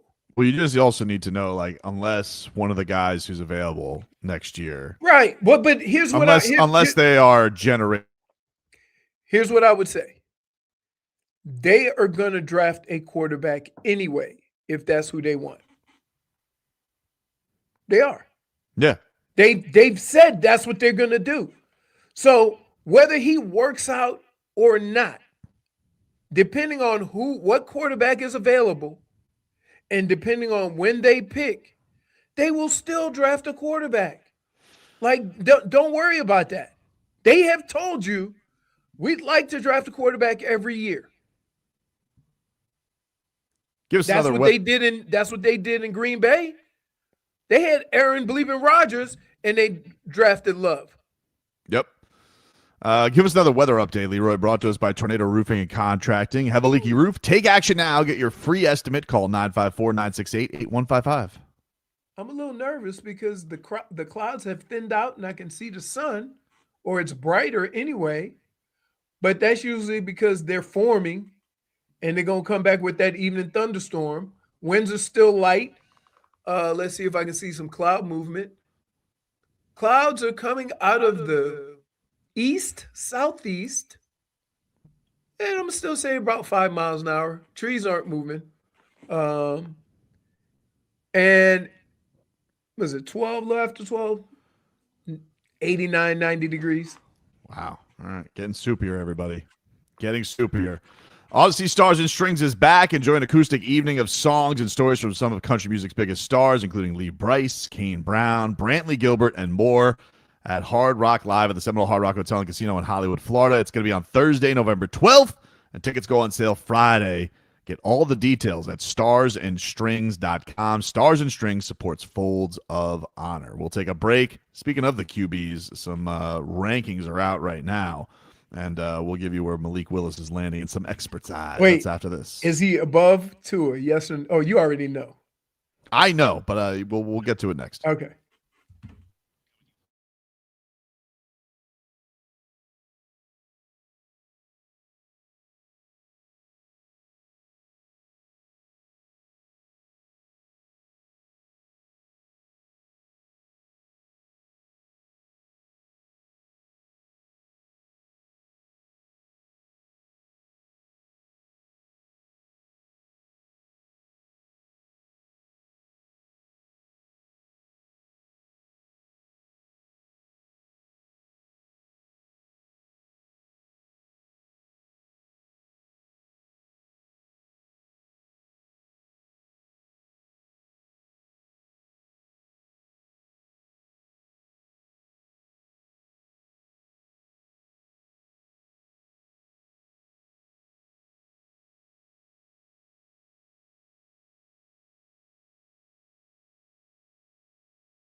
Hello, hello.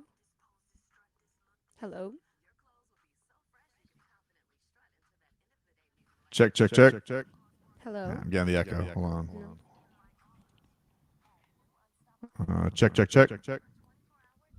Hello, hello, hello. Yeah, I'm getting the echo still. You sound good, but the echo's still coming on my side.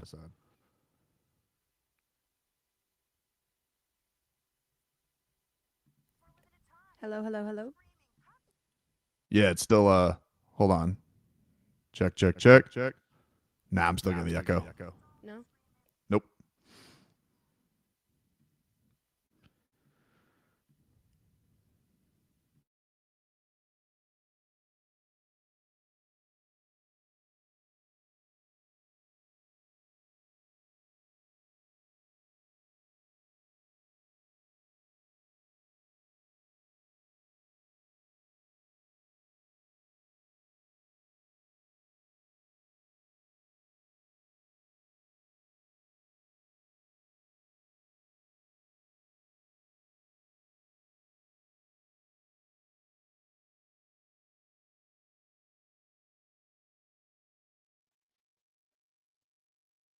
All right, welcome back, everybody. It is Tobin and Leroy here with you on FM 104.3 WQAM as we take you guys up until 2 here on the program. Miami Marlins will be back at it tonight, 7:15, as they'll try and bounce back from last night's loss to the Atlanta Braves.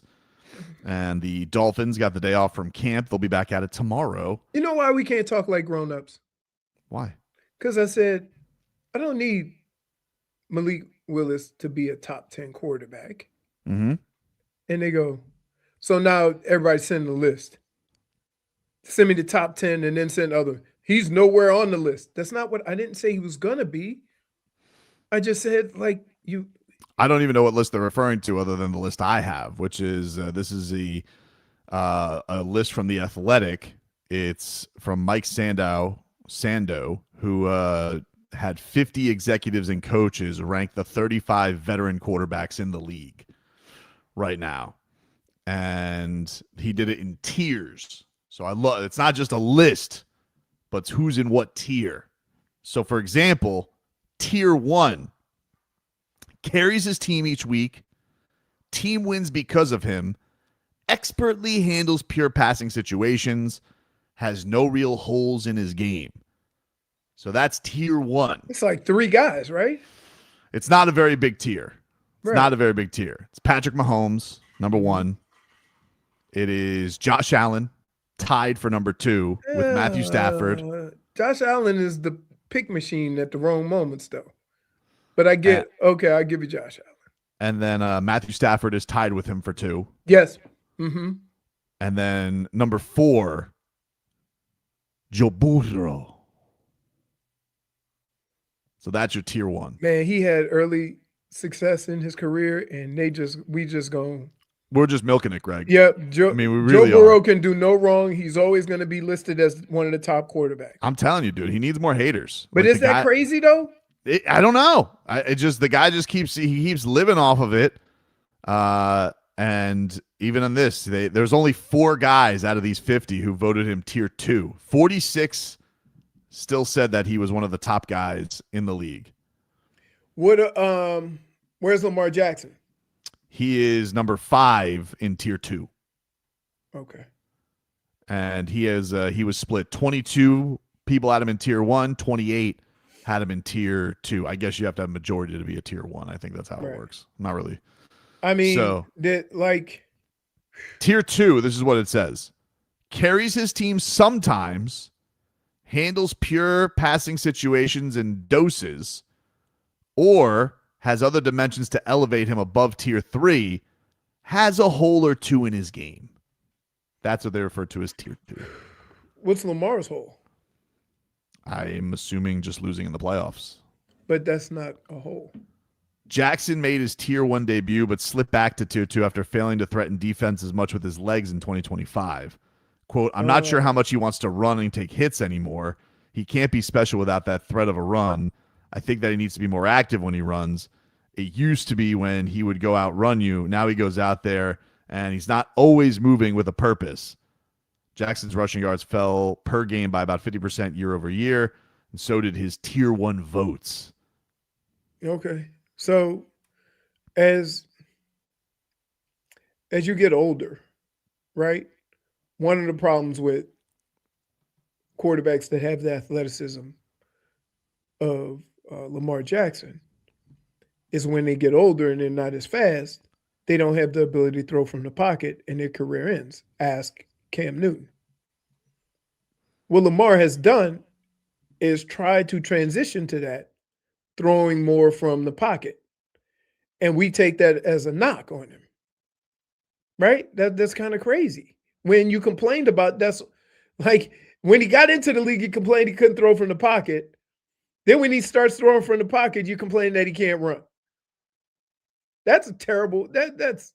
I get it because his numbers weren't the same running the football. But that's where all these careers go. Number 6 in tier 2 is old lover boy, Justin Herbert. What did they say behind his name? Because that is going to be a weird. He had 19 people say he was tier 1, 28 said tier 2. He had 3 that voted him tier 3. He said he should have more accolades at this point, according to a defensive coordinator. He's taken so many hits where it's impacting his reads, the defense coordinator said. He's playing with quick feet at times when he gets hit early, which he wasn't doing as a younger guy. I get it. He's a guy that's been hit every year. Oh, in other words, you want me to break that down for you? Mm-hmm. Easy it goes. Losing both starting tackles is a huge issue, one exec said. It's really interesting to see how it'll be interesting to see how he plays with a different coordinator.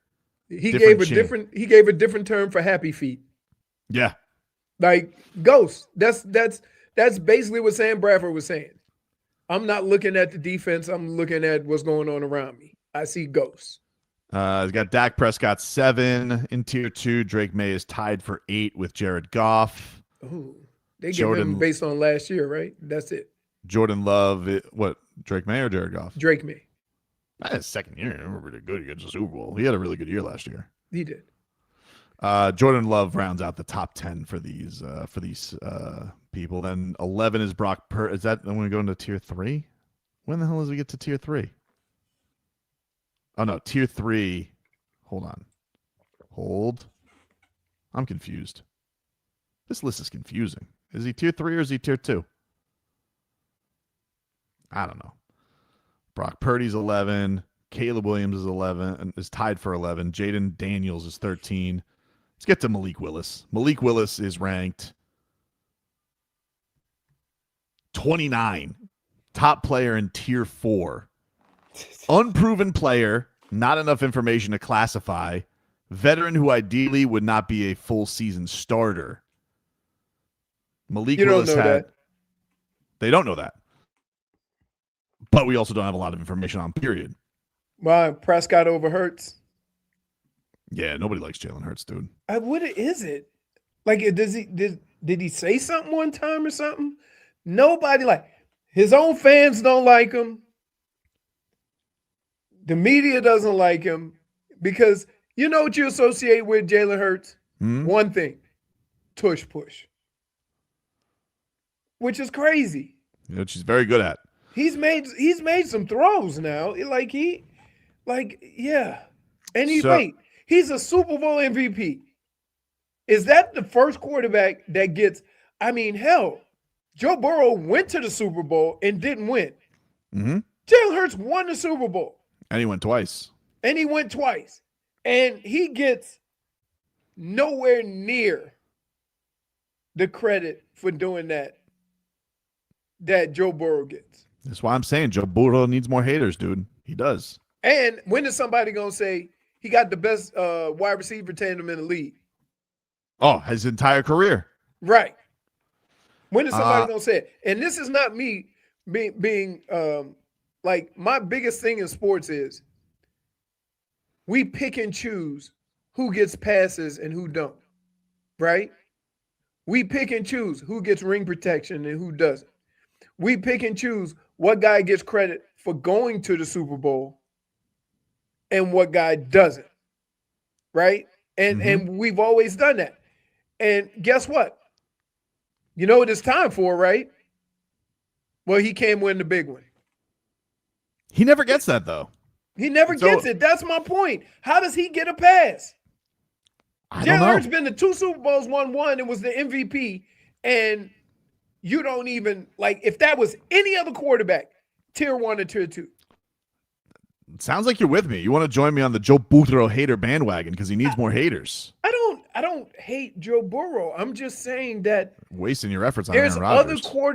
There's other quarterbacks that have done what Joe Burrow has done that have gotten so much more criticism.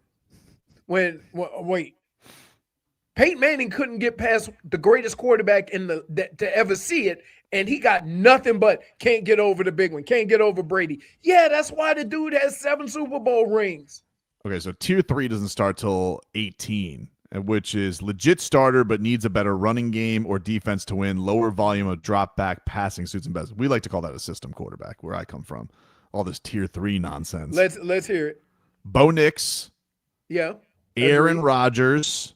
Yep. CJ Stroud. CJ, like, this is an interesting player here because he came onto the league like gangbusters, and he's progressively gotten worse for whatever reason. Daniel Jones, who everybody says healed like Wolverine. Is he new? Not Sam Bradford. Sam Darnold. He might be. They were off to a great start last year. Yep. Bryce Young is 22. Kyler Murray, 23. Jackson Dart, 24. Cam Ward, 25. Tyler Shuck, 26. Wow. Tua, tied for 26th.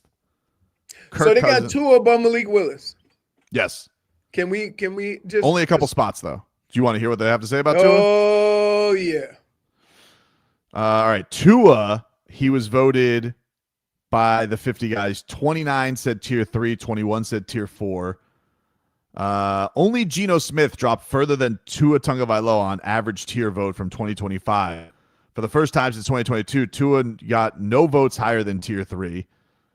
I thought Tua was physically declining last year. I don't know that there's some hidden injury, but Tua is perfect for Kevin Stefanski's offense. He'll make quick decisions, said one GM. Others question the fit. The boot stuff, yes, said one defensive coach. The 2-man, the 3-man stuff, I don't know that he's got that consistent arm strength to make all those on-time throws with his height. He has to see over the lineman and max those protections. You have to fire the ball in there. One coach said that he would not discount the possibility of Michael Penix Jr. winning the job.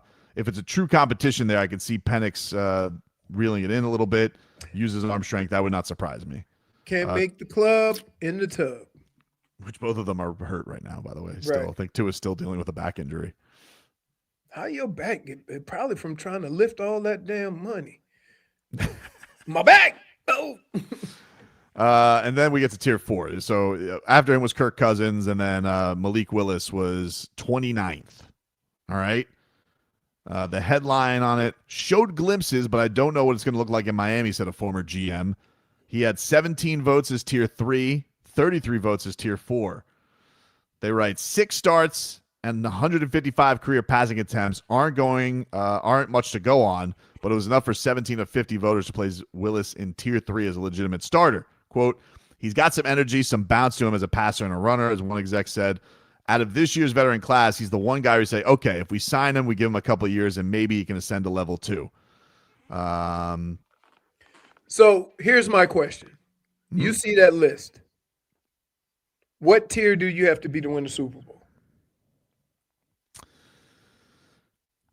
It looks like you got to be tier 2 to win the Super Bowl, I would say. Maybe some tier 3 guys if your defense is amazing, like CJ Stroud, if he's not a bum. I mean, that defense is incredible. Right. Yep. Bo Nix.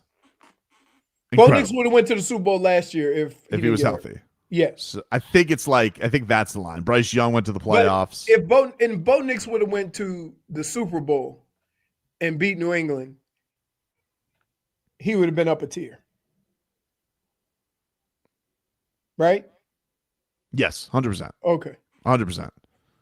Another former GM said his tier vote had to do with Willis by noting that the range of backup quarterbacks who fared well in relief struggled as long-term starters. Quote, I love Malik Willis, a current GM said, but they are committing to him, and it just feels like year one has the potential to be rough because they are building out the infrastructure around him. Strong arm. Here's he said, like, think of the investment. The whole contract is what most of these tier 1, 2 guys are getting paid in 1 year. Yeah. So, like, I get it. $20 million. A lot of money to bring in a guy, but what else are you going to get? He was the hottest chick in the room. Hottest chick in the game. In the game, right. They got Giannis, hottest chick in the game. Right. The Dolphins got Malik Willis. Defense coordinator said, strong arm and athleticism. I just need to see him play through a full season where he gets full defenses of people planning for him. Agreed. You know what you can't – it's funny. You think you can scheme against a running quarterback or a guy who can scramble? You can't. You really can't. Your only hope is that you get his eyes from down the field. That means you pressure him enough to where he's not looking down the field. Under him is Geno Smith. These are the bottoms. Geno Smith, Deshaun Watson, Michael Penix, Jacoby Brissett, J.J. McCarthy, and then last of the 25, this is one went viral yesterday, Shedeur Sanders. Can I just say this? How good or bad your team got to be to have 2 guys on that list? Rough. And not to mention, like, Cleveland fan base is Cleveland fan base, right? Like, you got to just play along. You don't fight it. Don't fight it. Like, I remember one time they said, hey, you hear the fans booing? My response was, I would have booed my ass too. He said, one defense coordinator said on Shedeur Sanders, quote, I'd sleep like a baby if I got to play him every week. Jeez. Tell us how you really feel. Yeesh. We'll take a break. More to come here on the show. We're back after this.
All right, welcome back, everybody. It is Tobin and Leroy here with you on FM 104.3 WQAM. Take you guys up until 2 here on the program. Oh, hello, Jennifer. Jeez, Leroy, that is a squeaky ass chair you got, dude. Well, I'm very limited when I got a scooch. I can't pull. All right. Well, just because you said scooch adorably, I'll move on. So the Miami Heat have put out a poll because we talked about this yesterday. ESPN came up with a nickname for Bam and for Giannis, and they are calling them the Brothers of Destruction. And going with their all defensive accolades. Bam being on it 6 times, 7 straight, honestly. And honestly, all these, second team nonsense is ridiculous too. But whatever. They call them the Brothers of Destruction. And so I guess the Heat admin on Twitter asked what people thought about it. And it didn't seem like it went over well because they put out a poll today and they said, Heat Nation has spoken. It's now time to vote. Which nickname are we giving the Bam and Giannis duo? These are their options, Leroy. Let me know if you like any of them.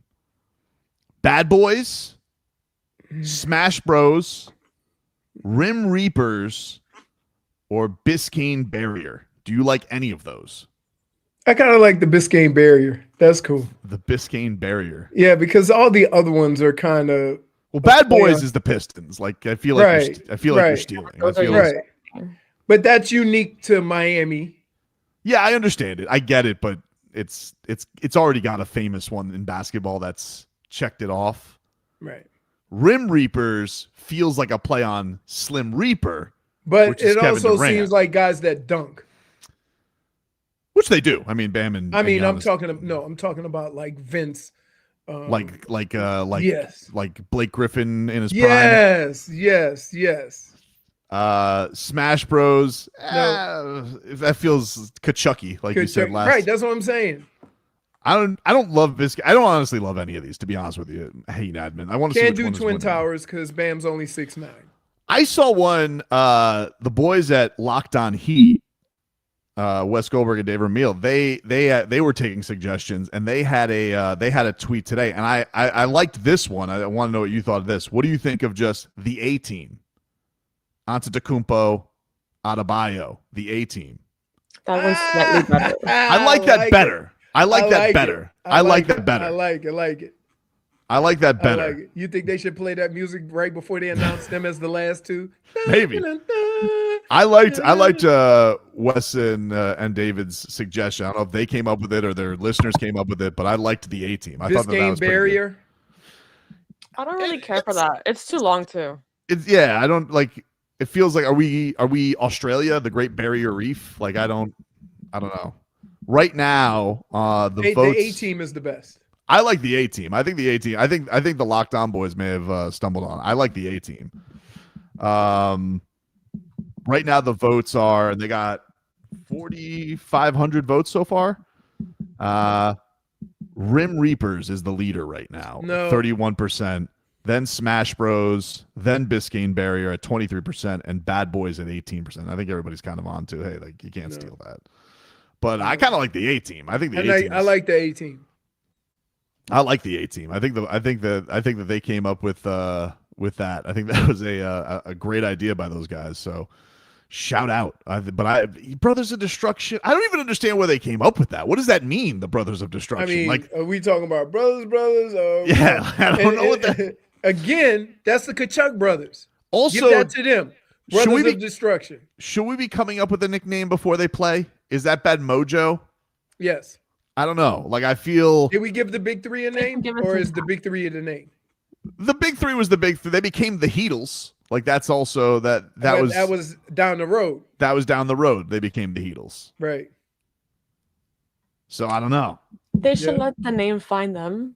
Right. Give them some time as they play, and then it'll come to them eventually. Like we don't need one right now. It's not necessary. Look, when you come up, and I'm a nicknamer, okay? Everybody knows old Tobes comes up with great nicknames, like Swedish Swish. But it's organic. You know, it happens in the midst of games that matter, That's like not even better than Eurobasket and Swish or Summer League. Swede. It is better. It is. It's because it's a play on cigarettes. I understand, but it's a little too niche. Niche. Okay. Niche. Nobody says that, especially you. Niche. Yeah. People say niche. That's how they say it. No, they don't. No, they do. Yes, they do. Don't. Yes, they do. Okay. I think they do, Leroy. That's all right. Not him. And by the way, you sent us a video the other day of the guy karaoke. Yeah. And it wasn't even the song you were talking about. Well, that's because, one, I was drinking.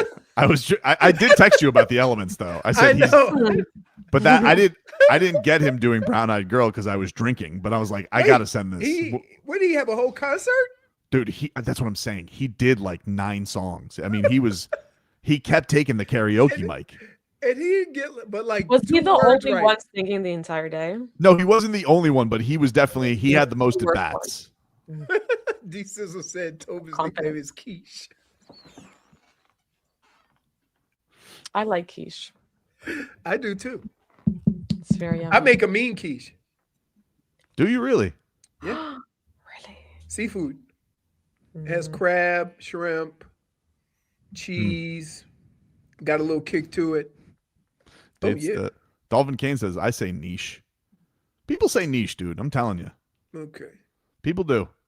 All right. But I like says you also laughed a little bit too much when it came to the whole quiche thing. Yeah. But I like quiche.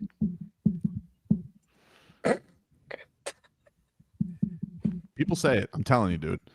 But on the Heat front, yeah, there's no updates really on anything, man. I mean, like we're sitting here, like I don't have it in me to be on Klay Thompson watch. You know, I'm just keeping tabs on Klay right now. I'm not on the watch. These are all guys that they may add to the team, but you don't need to be on Klay watch or DeMar DeRozan watch because it seems like they're going to take their time and sign right before camp anyway. I think the Heat are in this spot right now where I think this is what I read on it. I think the Heat are hoping Klay Thompson gets a buyout and they can give him his money. I think DeMar DeRozan is hoping that he doesn't get a buyout so that he can get that mid-level exception money and he doesn't have to take a minimum. And I think Bradley Beal is just hoping that nobody signs with the Heat so that he gets to go there for the cheap skis. That's what I think is happening. I'm just telling you what's happening. Dude, you're getting exhausted with it, but that's the way I read it. I'm getting exhausted with Bradley Beal. Like, I'm going to always get exhausted about the last 3 years, the thing that has plagued this team, and your solution is go sign a hurt guy. Well, he was hurt. I don't know if he still is hurt. A hip in sports? Yeah, it was a long Are you time serious? ago. You know, he's only 33. I think that's time. A hip? I think there's time. Well, he's only played enough basketball to be 26. So there's good that. Good point. Not a lot of tread on the tires is what you're saying. Or there's a lot of tread on the tires is what you're saying. A hip. Do you realize how crazy that is? You use your hips more in sports than anything. Schmieden says if you trade Jovic, you can get Klay and DeMar. That's true. You could, but I don't think. But I don't believe you. Do you really want to trade Jovic for those two? I don't want to trade Jovic, but I know that I'm in a different category than most people. But I don't either. But I also don't think that they're trading for Jovic. Like I don't think that unless you're trading Conwell with him, like if you're going to throw a little sweetener to take Jovic's contract, right? Like I just don't see a team like them being like, oh yeah, we'll sign up for $60 million of unproven for Beals an is expiring the tool deal of the NBA. No, yeah, not bad. I mean, he has been hurt a lot lately. I mean, like the Wizards just kept extending him too. We're like, really? They did, and then he had the whole thing that happened in Phoenix, which, they bullied him, but he had the no trade clause, so it was the only place where he got to dictate the terms, and I think he wanted to come here, and then you're like, but he didn't want to waive his no trade clause, and then you're like, we're good, pal. Probably turned out to be the right move. If you waive, damn well they ain't trading you to the Heat. Well, I think that you have to prove it, but I think when he gets here, I think that he wanted him to get rid of it. Right. So. Oh yeah, the Heat wanted him to get rid of it. Yeah, and he's like, no, dude, we're not. That's all. Like, really? But those are years ago. You know what? That's the reason why I wouldn't sign him now.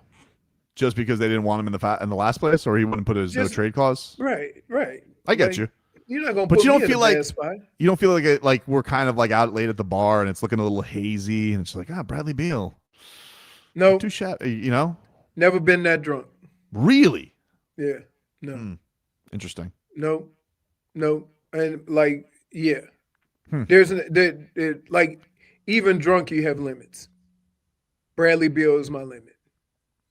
Like I'm not gonna sign up for more injuries. I'm not doing it, especially a hip. Then let me ask you a question. How many hip surgeries in sports have you heard of? And the guy's returned. Well, Tua returned. He wasn't, maybe what he was. And okay, you're making my point. Led the league in passing. Not after that. Well, yeah, he did. That then was, he had that another. Was 2 years removed. 3. Yeah, 3 years removed. So okay, you gonna keep Bradley Beal on until he's 36? I don't know how. Is it the same? Like it's not like his. I don't think his hip popped out like Tua's did. When did Tua's hip pop out? At Alabama. Oh, yeah. At Alabama was rough. You had to he needs some more glute work. Dolphin Kane says Bradley Beal didn't have the guts a few years ago. Don't want him now. There you go. That's what a real Tobin would say. What are you talking about? That's not what Tobin would say. Yes, it is. It's a minimum deal. Yes, it is. You're just being unreasonable. No, I'm not. You are. No, I'm not. I don't care if you spend 12 cents for a guy. If he can't play, you wasted 12 cents. Simple as that. Like, this team has been plagued with injuries. You're going to sign an injury guy? You're crazy. You keep falling for it. Dade South says, Then you just want to get rid of everybody in the Dolphins organization for signing hurt players? Not for the minimum. You take a flyer on a minimum guy, like Darren Waller. This would be our Darren Waller.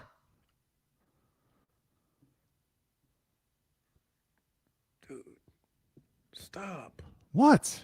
Stop. You get It's the last roster spot. You get lost in the sauce. I don't get lost in the sauce. You do. I stir the sauce. I spread the sauce on the pizza. Flip it up in the air. What do we got? No. Heating 5. You flip it first. You're going to get sauce You all flip over. it first, sir. You flip it first. Then put the sauce. Really? Dude, you know what I need to do? What's that? I need to see you cooking. I'd love you to. Okay. When have you made pizza? Didn't realize you were Chef Boyardee. I don't make pizza. Then how do you? But I could. Oh, okay. I could make a pizza. So could I. I could make a better pizza than you. No way, dude. I'd make a way better pizza than you. No, you wouldn't. Get out of here. Dude, hold on. You probably make one of those lame-ass cheeseless pizzas. First of all, everybody knows my cooking prowess. Right? We have never yet tasted yours. So what I say before I take that leap, there's 2 things that make me know that you're going to struggle with the pizza. One, you put the sauce on before you tossed it. That's an amateur move right there. You're getting sauce all over the place. You have to explain that as crazy work. Right. Listen, right. obviously. So once you say you're doing that with a I pizza. put sauce on it, then I spin it. What? Yes. Right. I'm doing Make it in a make different sense, way. Tobin. It spreads differently. You just want it to rain on you. It spreads differently. That's why you got to get the sauce all balanced a little bit better because everybody uses that spoon. No, see, everybody does the spoon. Everybody does the spoon. All right, I'm changing the game right now. As a true food artiste, I'm changing the game. All right, Simone Fontecchio would approve. Be painting the walls with sauce. That's okay. We can clean the walls later, but we're gonna have the most delicious pizza. You can clean it. All right. I'm gonna just tell you. I can make a pizza. I can figure it out. You can't make a pizza. Yes, I can. Yeah, well, we definitely know you can't. You've already revealed whatever you you can't. say. Whatever you say, see Which Tone sauce is Fon- we gonna have just bread and cheese because you done got the sauce all over your damn kitchen. Whatever you say, Simone Fontecchio. Resort to the toes. Yes. No, not crawfish pizza. We'll take a break. The thing about crawfish is you got to be careful because if you don't take care of it, and certain times of the year you can only get it frozen, it has a real fishy, and it's disgusting. So you got to be careful just throwing crawfish on the pizza. We'll take a break. Back after this.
All right, welcome back, everybody.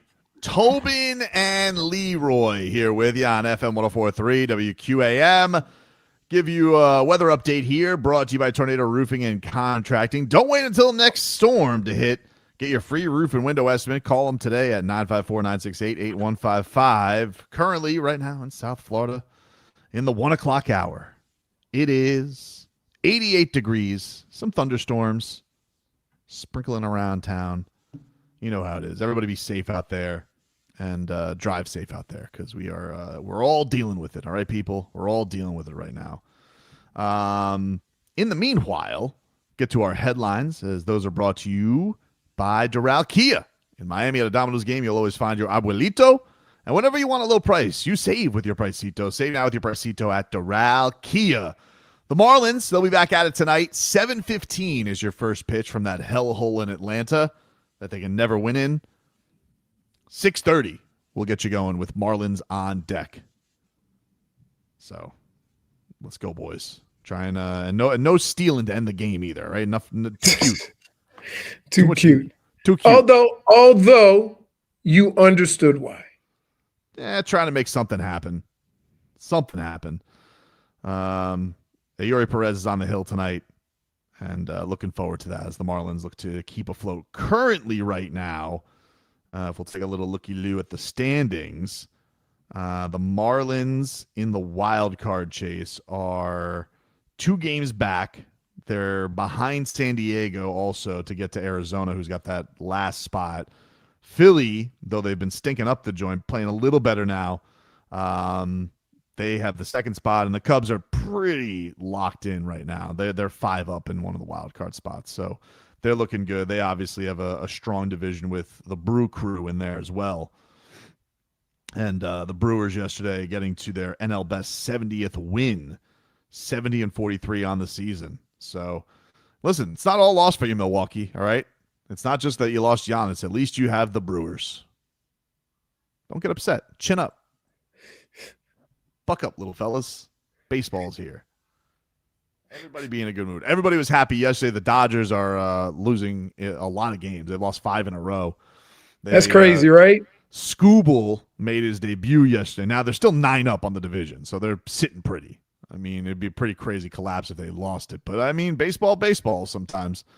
But Scooble yesterday loses as the Cubs win. So that's a little look. Marlins still 3 back of Philadelphia and 10.5 back in the division. So I don't know if my Kalshi trade is going to pay off this year. May have to move on to something else. They may have to. Also, we got football action yesterday. This is Goosey's. All right. Mario Cristobal talked about the team and the expectations. And he said he's tired of all the good chatter around his Canes. You know, in one practice, as you mentioned, it's hard. But, yeah, I don't want to – this team's not ready to be praised. You know, this team for 8-9 months has heard intoxicating amounts of praise, you know, and it has no value. And really – the only value it has is to keep the entire staff and the program on edge as to the reality of we haven't done anything. And now that we're starting to have, you know, some success, it's time to say less and work more and realize the opportunity that we have. We're very driven, I can tell you that. The hours that are being put in by everybody, it's awesome to watch. I'm a big believer in that, and I think, and I'm a big believer in making sure that we teach our guys how to work at that level. So, I'm a big fan of the Miami Hurricanes. Canes will be ready to roll. Oh, that's cool. I like it. I like it. I remember when my freshman year of college, we finished number 5 in the country. We lost the first game. No, we lost 1 game to Minnesota, and then we lost the Rose Bowl, and I think we finished like 5th or 6th. That was your freshman year? My freshman year. That's when Harbaugh was a quarterback. And the next year when we come in there, Bo goes to the young guys who were going to start playing. He goes, how many games did you guys win? And somebody raised their hand and said, we won 10 last year. He said, you ain't win crap. You ain't even play. Wow. He said that? Yeah. He said, yeah, you were on the team. You got a ring, but you got to build your own. And that was how everybody approached it every year. Every year he gave the same conversation. Like guys who didn't play that dressed and traveled and stuff like that, right? Like you got to earn you got to earn your way onto this. So I get exactly what Mario is saying. There's a bunch of guys that come to the school because they were in the national championship game.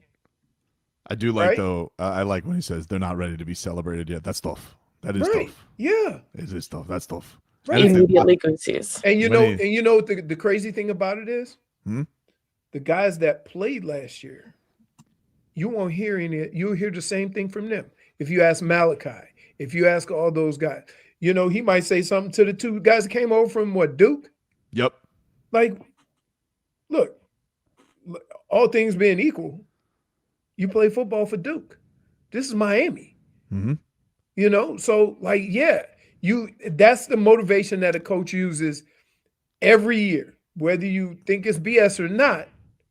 Like, you need guys to go onto the field to try and prove that they belong in that organization, right? That's why when you think about the old Miami Hurricanes, how many Hall of Famers or guys sat for 2 years? Crazy. Like at the running back position, the wide receiver position. I'm impressed they kept every running back. That's so old school that everybody stuck around. Right. I was like, wow. I thought for sure somebody would have jumped ship. Right. But where are you going to go? What, you going to go anywhere they got it as good as this? No, not behind this line. Right. All the monsters. And there's something to be said about, I have more respect for a kid that busts his butt and earns his opportunity to play instead of going somewhere where it's easier. Right? That in itself, the fact that no running backs left, tells you a lot about what Mario is doing to those young men, right? And how they feel about contributing and being able to work to get an opportunity to play. Crazy, man. So exciting. Intoxicating. Urgh. So excited for the season. Yes. It's very, very fun. What we got? They start first week of September? Yeah, it was the 9th, I think. Man, so great. Yep. Stanford, though. Yeah. By the way, did you see speaking of Stanford, did you see Andrew Luck? So Zach Ertz is I guess trying to get back in the league. And he doesn't have a team right now. So he called up his guy, Andrew Luck, and Andrew Luck threw him some passes for a workout to get him ready to go. Oh, you know he ain't football ready with them glasses. I will give you a sweaty hug. Disgusting. Yeah. Only for you. Now get out of here. I've got work to do. Yeah. Wow. You think he can still throw it? Look, you know somebody gonna ask him if he want to play, right? Oh yeah. And if I'm him, you know, the first thing I do is send me video of all the offensive linemen you have playing. Definitely. I got killed. This can still spin it. Can still spin it. Can still spin it. I mean, Zach Ertz is coming out of breaks a little bit slower, but, you know, a couple of years ago, he was one of the top tier tight ends. Definitely. I think he's coming off an ACL. And he's old. They're both, I mean, 30, what, 30? For a tight end. 35? 35. So Andrew Luck is a little bit younger. No, Andrew Luck is 36. Oh, okay. Yeah, he's done. No, is he? Maybe he's 35. What is Andrew Luck? I thought he was younger than Zach Ertz. He's going to be 37 in September. Yeah. Younger than Kirk Cousins. Yeah, but he ain't played football. Kirk Cousins been playing football. I mean, like, is that – can you think of another quarterback that football did that to him? Quarterback? Because he's built like Josh Allen. I don't know, dude. Yeah, that team ran him out of football. Yeah, they did. David Carr? But David Carr as good as Andrew Luck? No. Right. No. Like, that's the thing that's crazy is he left and it felt like he was on top. Right. You know? He was like, and remember the fans booed him? Well, that's why I have no sympathy for the Colts. Like the Colts went from Peyton Manning to Andrew Luck, and they booed poor Andrew Luck because they somebody killed him. said RG3. Quicker burnout. I get what you're saying though. Because here's the deal though. What makes it even worse is that Andrew Luck was predominantly a pocket quarterback that was forced to run. Yeah. Right. You look the other way. RG3 was a running quarterback that never kind of took that transition like Lamar Jackson is and became a better passer. Doesn't seem like he's got any regrets though. Like I saw that video of him bike riding last year on Stanford. Remember we played that? He was so happy. Like he didn't. So happy. Some guys are just like, nah, whatever. I'm a genius. What's he doing? He's running Stanford, isn't he? Isn't he their GM? I think he is. Yeah, something like that. He's like, yeah, that's what his dad did, isn't it? Wasn't his dad the? His dad was the not West the Virginia? GM, but the athletic director for West Virginia, right? Was it West Virginia? Was it West Virginia? Yeah, I think so. We both just said, oh, was it West Virginia? Very, very confused. Oliver Luck. Oliver Luck was the commissioner of the XFL. Oh, yeah, I did forget about that. Yes, it was West Virginia. Oh, my goodness. Love you, Zach. I'll throw you some passes. Dude. KD at it again with Angel Reese. No. Yeah. That's real, or are you getting got? What does he get on that Angel Reese for? Pop Crave? That's real. I don't know if you can trust. No, I don't think you can trust all the. I think there's another account that has sort of the same name. So you sure it's not Poop Crave? No, it's not real. You ready? Let me read it. It sounds real. A new media report shows that Angel Reese and Sydney Sweeney generated the exact same amount of search traffic and social media impressions this past week. Angel Reese. Hollywood or the WNBA, the star power is identical. The box office follows greatness wherever it goes. KD, the box office, Sydney Sweeney actually hits her marks and finishes scenes. You can't even finish a layup under an open net. Know your lane. I'm reading a community note that says the replies from Angel Reese and Kevin Durant are from fake parody accounts. I don't care.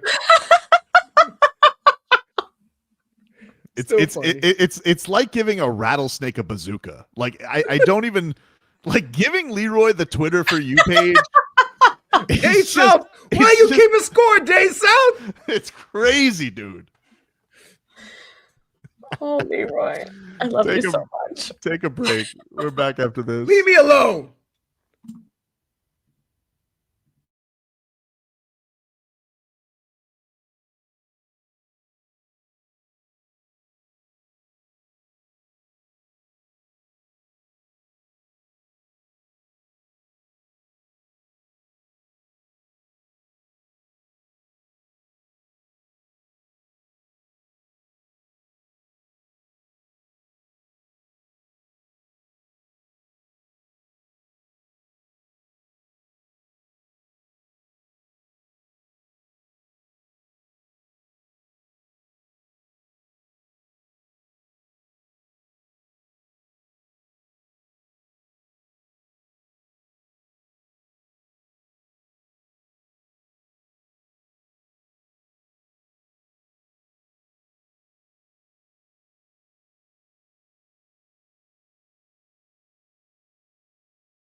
All right, welcome back, everybody.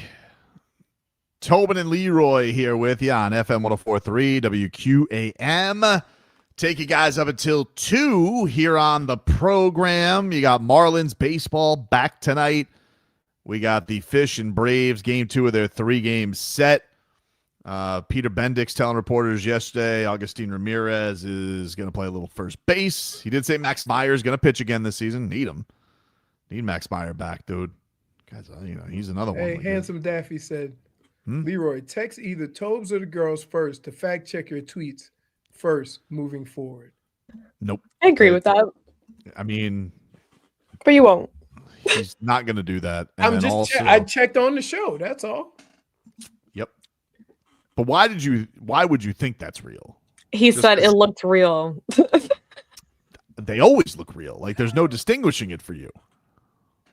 Kevin Durant is in a beef right now. He's just in a beef with Draymond Green. Oh God. Why is he beefing with Draymond Green? We talked about it yesterday. I know, but why do people insist on telling us why other people make decisions? I don't know. Like it's the craziest thing in the world. He just wants everybody to think that what he did with the Warriors wasn't that weird, which just fine, just exist. Let it be a thing. You know, like you don't have to respond to it if you did it for your reasons, you had success there. That's it. Why should you care whether people approve of it or not? Yeah, that's his fault. That's his fault. People very clearly don't approve of it. They don't approve of it. But so would they have rather them lose and then say something else? Well, I think that people would have rathered it not work for sure. You got your listen. When it's all said and done, when you're done with football, you go to the Hall of Fame and they announce you. They're gonna announce you as 2-ring having Kevin Durant, right? They're not gonna talk about how you ended up in a place or whatever. And so from that standpoint, like we always talk about these championships and how they were won and whatever. But at the end of the day, when your career is over, guess what you get? How many championships? That's it. I did see a clip on Twitter. Now, I don't know if it's real or not, but I think it's real. But I saw a clip of him saying he was asked about who's his favorite player to watch. I don't know when it was because one thing I don't like about Twitter these days is people recycle old podcast stuff like crazy now. So like we're posting this as if the podcast just happened. So I don't know when this was, but it did go into my plan KD mid-level exception where Kevin Durant not there yet. Kevin Durant was asked, well, maybe he wants to be like LeBron. Seems like he wants to be. Seems like he wants. Contract up? It will be after this year. Oh, after this year. Okay. I mean, if he wants to make a stink, I don't know. Right. Be a little bit of a hard trade for the Heat to make right now. You'd have to get rid of Wiggins. Nope. And Davion. I think you could make it work. You can make it work. But would you rather would you make that trade? I wouldn't. Would I trade Andrew Wiggins and Davion Mitchell for KD and just wing it at point guard? Oh, you did draft a guy that plays point guard. Kind of. Yeah, like Drew Smith would be your point guard, I think, at that point. Oh, my goodness. We would never hear the end of it from Frog Boy. In fairness, though, it'd be perfect for Drew Smith because he's going to want to take no shots and he's just going to lead the league in steals. Yeah, but would you make that deal? Pass. Yes, agreed.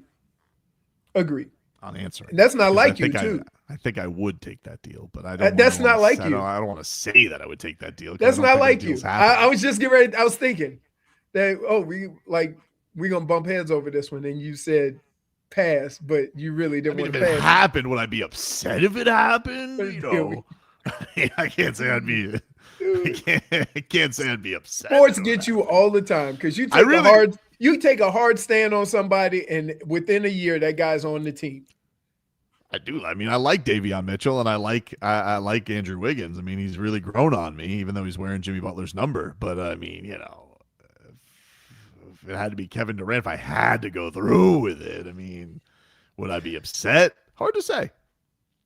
I mean, I think the believe it or not, man, that's tough because you do need a bona fide scorer. Like he can score from anywhere on the court. But anyway, what I was going to say is I don't know if this is real or not or when this was. I assume it's real. It doesn't look like AI KD. But Kevin Durant, there was a clip I saw of him on Twitter talking about who his favorite player was. Mm-hmm. And he said his favorite player to watch was Giannis Antetokounmpo. Do with that what you will. Oh my goodness! What, dude? What? Very interesting. That is very interesting. Don't egg him on, Jennifer. No, you see, no. Very interesting. He said it's very interesting. No, I am not. Are you serious? Look, that's just like when Gelby said something. We like that's Tobes. What do you mean, dude? He repeats. Jennifer can speak for herself. If it's very interesting, it's very interesting. It's very interesting. You didn't say that at all to egg on Mush over here. No, never. Crazy. Wow, that's terrible. He also says that he wants to play on Team USA again. You know the head coach of Team USA is Jennifer. You know what? I think Leroy. Thanks, Biprovsky. It was supposed to be me. Appreciate Okay, it. go. No, forget it. Go look at Twitter. He's unbelievable. Stop rocking on that rocking chair. And a diving stop by Biprovsky. I did the Like, I splits don't for know that who one. the coach is. I had to get to the other side of the net. I'm offended by you. If a bit gets by him, he has to spray the water over his face like Bob does when he's that's always his reset. I'm gonna miss that whenever Bob gives up a goal. The spraying of the face back with the mask on. Like he's completely reset himself. Leroy, look up. No, I can't believe that you thought. And then it was like she's commenting on Sydney Sweeney. Like what? So like, I went on Twitter and I saw the only thing that was possibly trending that Leroy found, and also that's not even Sydney Sweeney. That's definitely AI, number one. And then you look at the actual tweets, and also again, not Sydney Sweeney. By the picture, I'm not even looking at the actual context. Oh, she didn't. Sydney Sweeney didn't comment on that. That was just Angel Reese and fake. Right, Angel Reese and KD, which is funny because they've been going at it. They haven't been going at it. No, no, my dear, it's all fake. All right. I'm so confused. It's just unbelievable. Oh man. I tell you what is real. They said YJ Fig got a Little League shirt on. Yeah, go ahead and look for things you could go ahead and cover your stink. Wow, it's unbelievable. I like why you guys pick on me? Oh, we're picking on you? Yeah.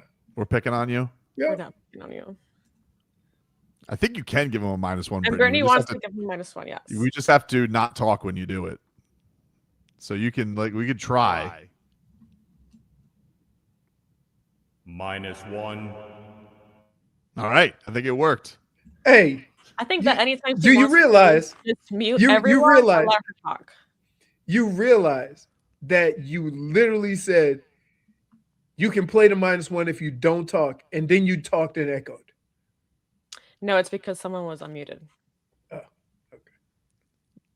Look, dude, I'm not going to let you sit here and talk about technological disasters.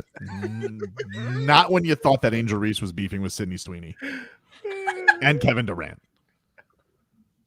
I'm just not going to take that from you. And also, you ruined the bit. Am I more You entertained by ruined my Twitter bit. than most? This is also like what happens when he has rehab at 7 a.m. Yeah. because he's sleepy. And No, I'm not sleepy at all.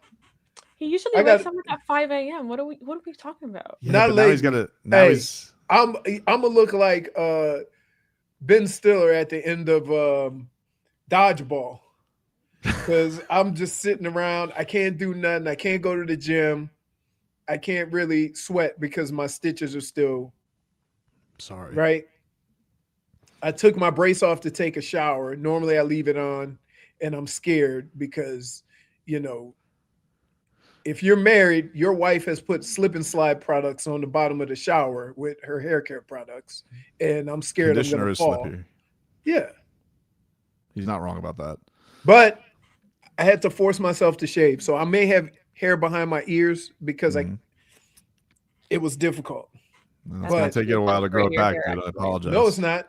Going to grow that. Dude, right? I cut Tuesday. Mm-hmm.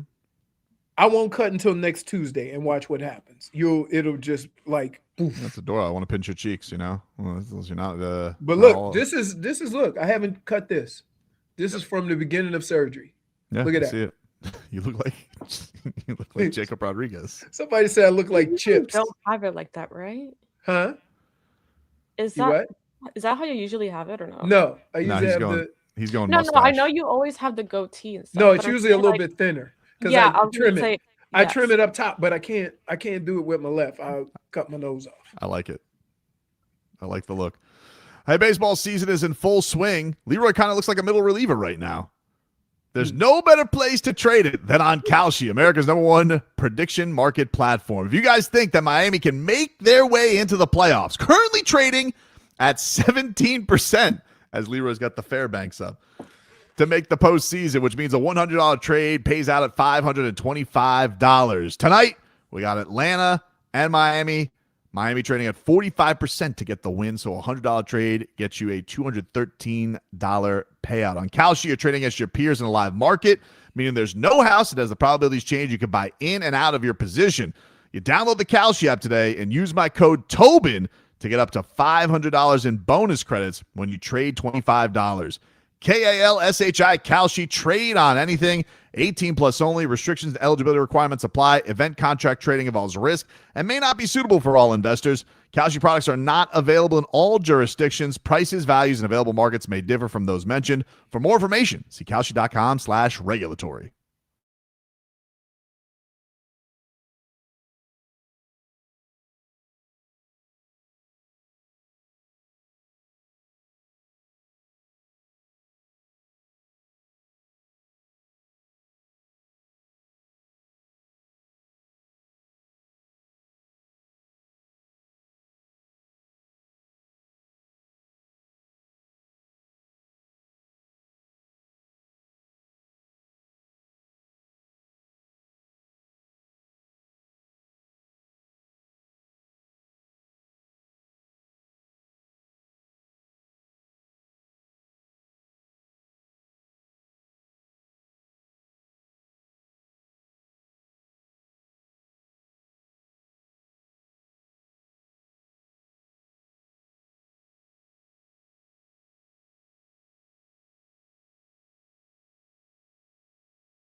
All right, welcome back, everybody.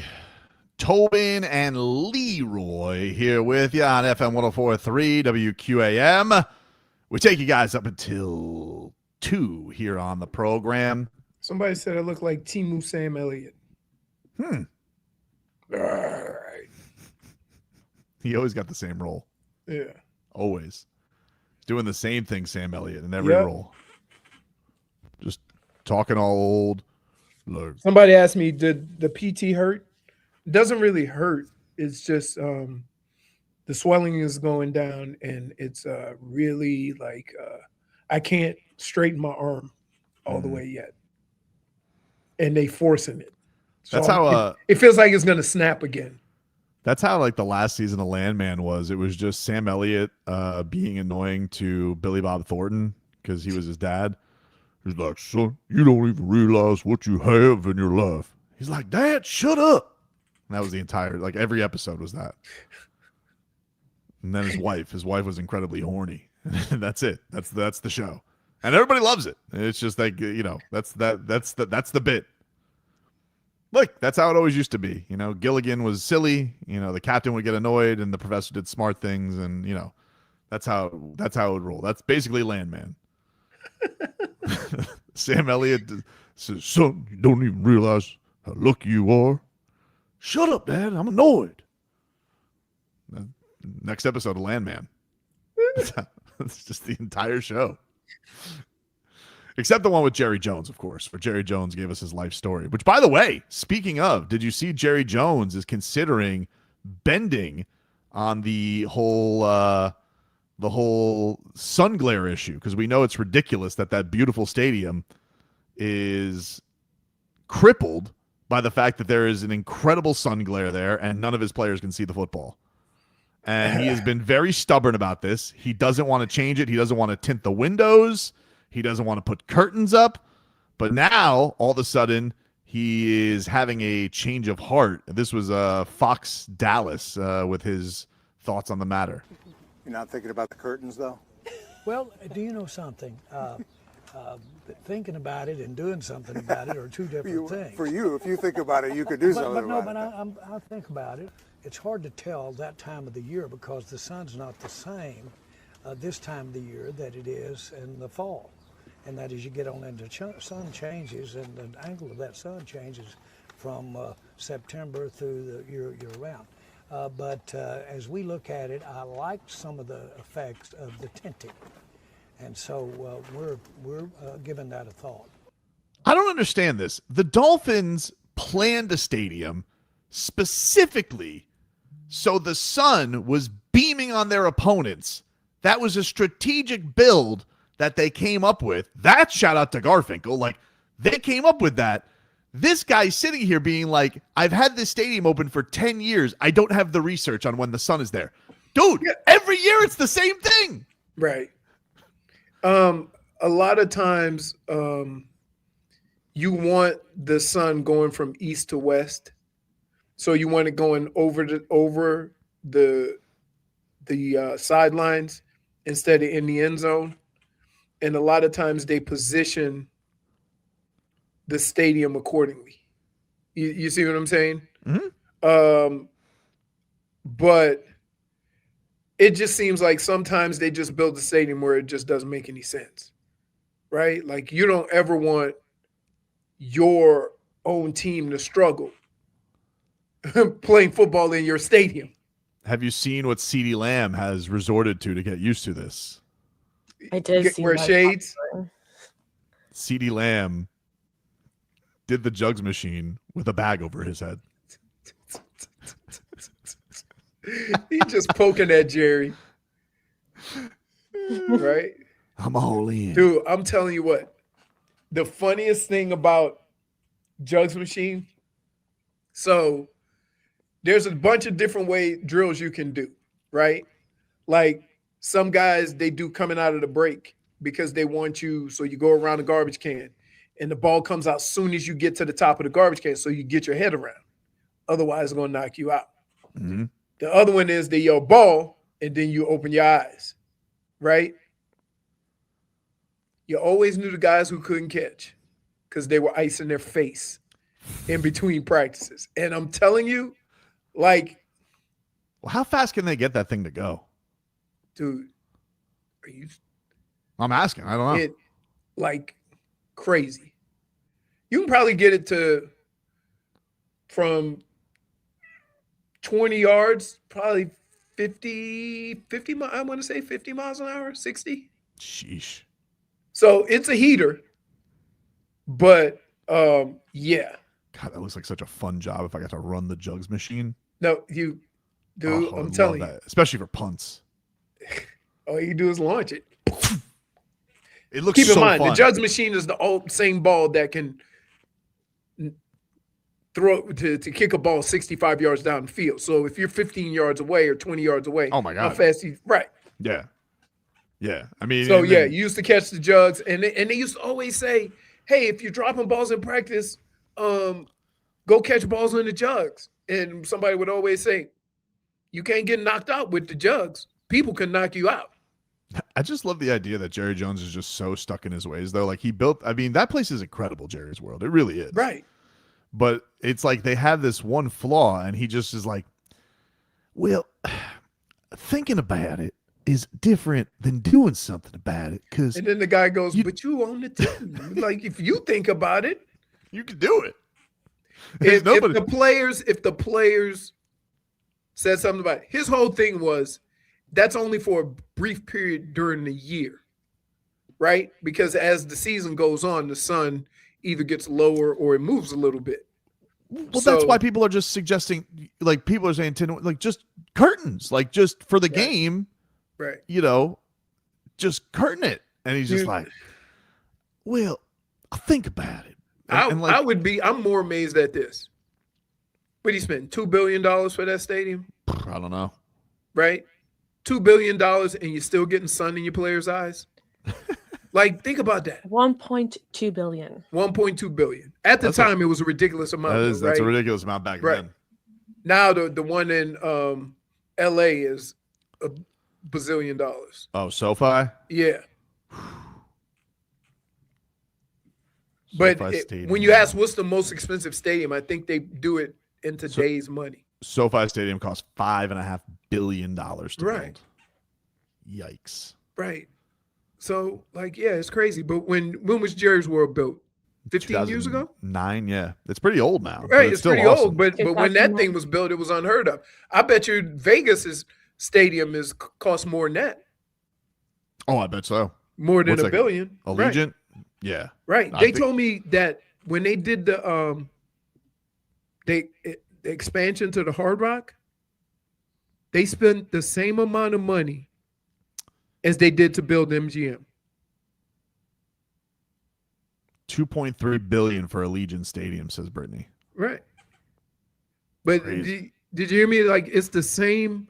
Yeah. They spent the same amount of money as it took to build the MGM, which is massive. Massive. MGM's huge. But that's when we know how the promoters feel about us. Yep. Are we staying at the MGM or the Luxor? How's the fight doing? It's an Excalibur type of fight. Oh. Yeah. Oh. Okay. Remember the tents? Yeah. That was for Conor McGregor and Floyd. Yeah. Tents. We weren't nowhere near tents, and then we watched Canelo Triple G2 in the David Copperfield, but you just went to which had like the longest wait known to man, and so Leroy just played pie gal between it. In between fights. It was like, I mean, it had to be like 40 minutes in between fights. Well, thinking about it, it's like, does anybody ever go to him and be like, just do it? And it's like, nobody would ever do that to Jerry Jones in that organization. I think when you see what's his name catching passes with a bag over his face, he's kind of suggesting it, but in a cute little way. You're such a rascal. Yeah. Oh, we got some breaking news. What's up? Stephon Diggs.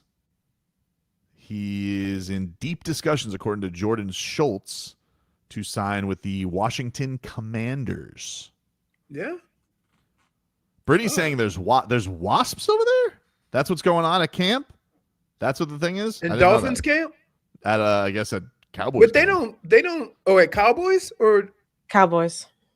Because wasps don't travel in swarms. They don't? No. There might be just a nest somewhere, but wasps don't do like bees. When have you seen a pack of wasps? You sure that you didn't get Leroyed? Oh, please. Come on. Please. She got. Move.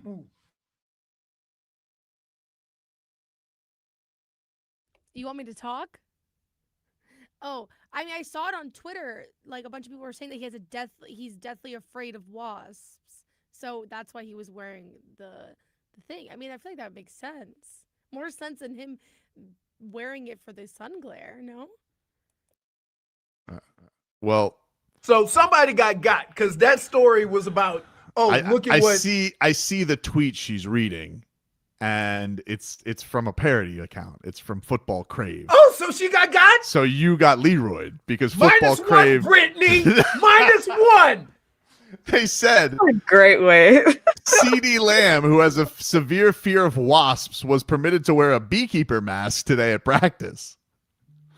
I don't think that's real. Oh, wait. No. -1 yourself. You can just put the -1 up. Yes, you can. Wow. -1. And let me just say quick before you guys unmute yourselves. You don't think that it's a little bit more ridiculous that he was wearing that for the sun glare? Come on. It makes more sense if he's deathly afraid of wasps. No, I think that Like, just wear a different visor. Like, it doesn't obstruct a mesh thing over your head. This is not the same as the sun glaring in your face. Nope. I feel like there's probably some pockets. Look, no. Here's the deal. You got. Don't try to avoid it. You got mad at me. Leroy, this is bad. Look at the text. Oh, Leroy, this is bad. No one got mad at you, Leroy. I know. But she got. So it happens to everybody. It happens to the best of us. Some more than others. No, him a lot more than others. Wait, but nonetheless, she did. Nonetheless, she did get got. Mm-hmm. Because I don't believe CeeDee Lamb does have a severe fear of wasps. He was just trolling his owner. What's CD doing over there, Steven? Nothing. He's got a severe fear of wasps. That's probably what they told Jerry. Somebody get some spray over there. I don't want CD having to deal with that. Do they even have wasps in LA? They're not in LA. Yeah, they are. That's where they practice. They practice over. Practice in LA. Teams still do that? No, they do. They're that's like their home base. They always train out in the West Coast. We used to always train out east.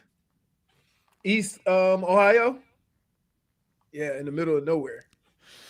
All right, everybody. That's our show for today. Everybody have a great rest of your Wednesday. Hockman, Crowder, and Solana coming up after us. And we'll talk to you rascals tomorrow. Right. X-ray. Zebra. Oh, wait, that's X. Z. Who's the grumpy old troll? You. No. Did I overblow Jovic a little bit too much? Perhaps. I like scissors. I'll see y'all when I see y'all. Odyssey Stars and Strings is back. Enjoy an acoustic evening of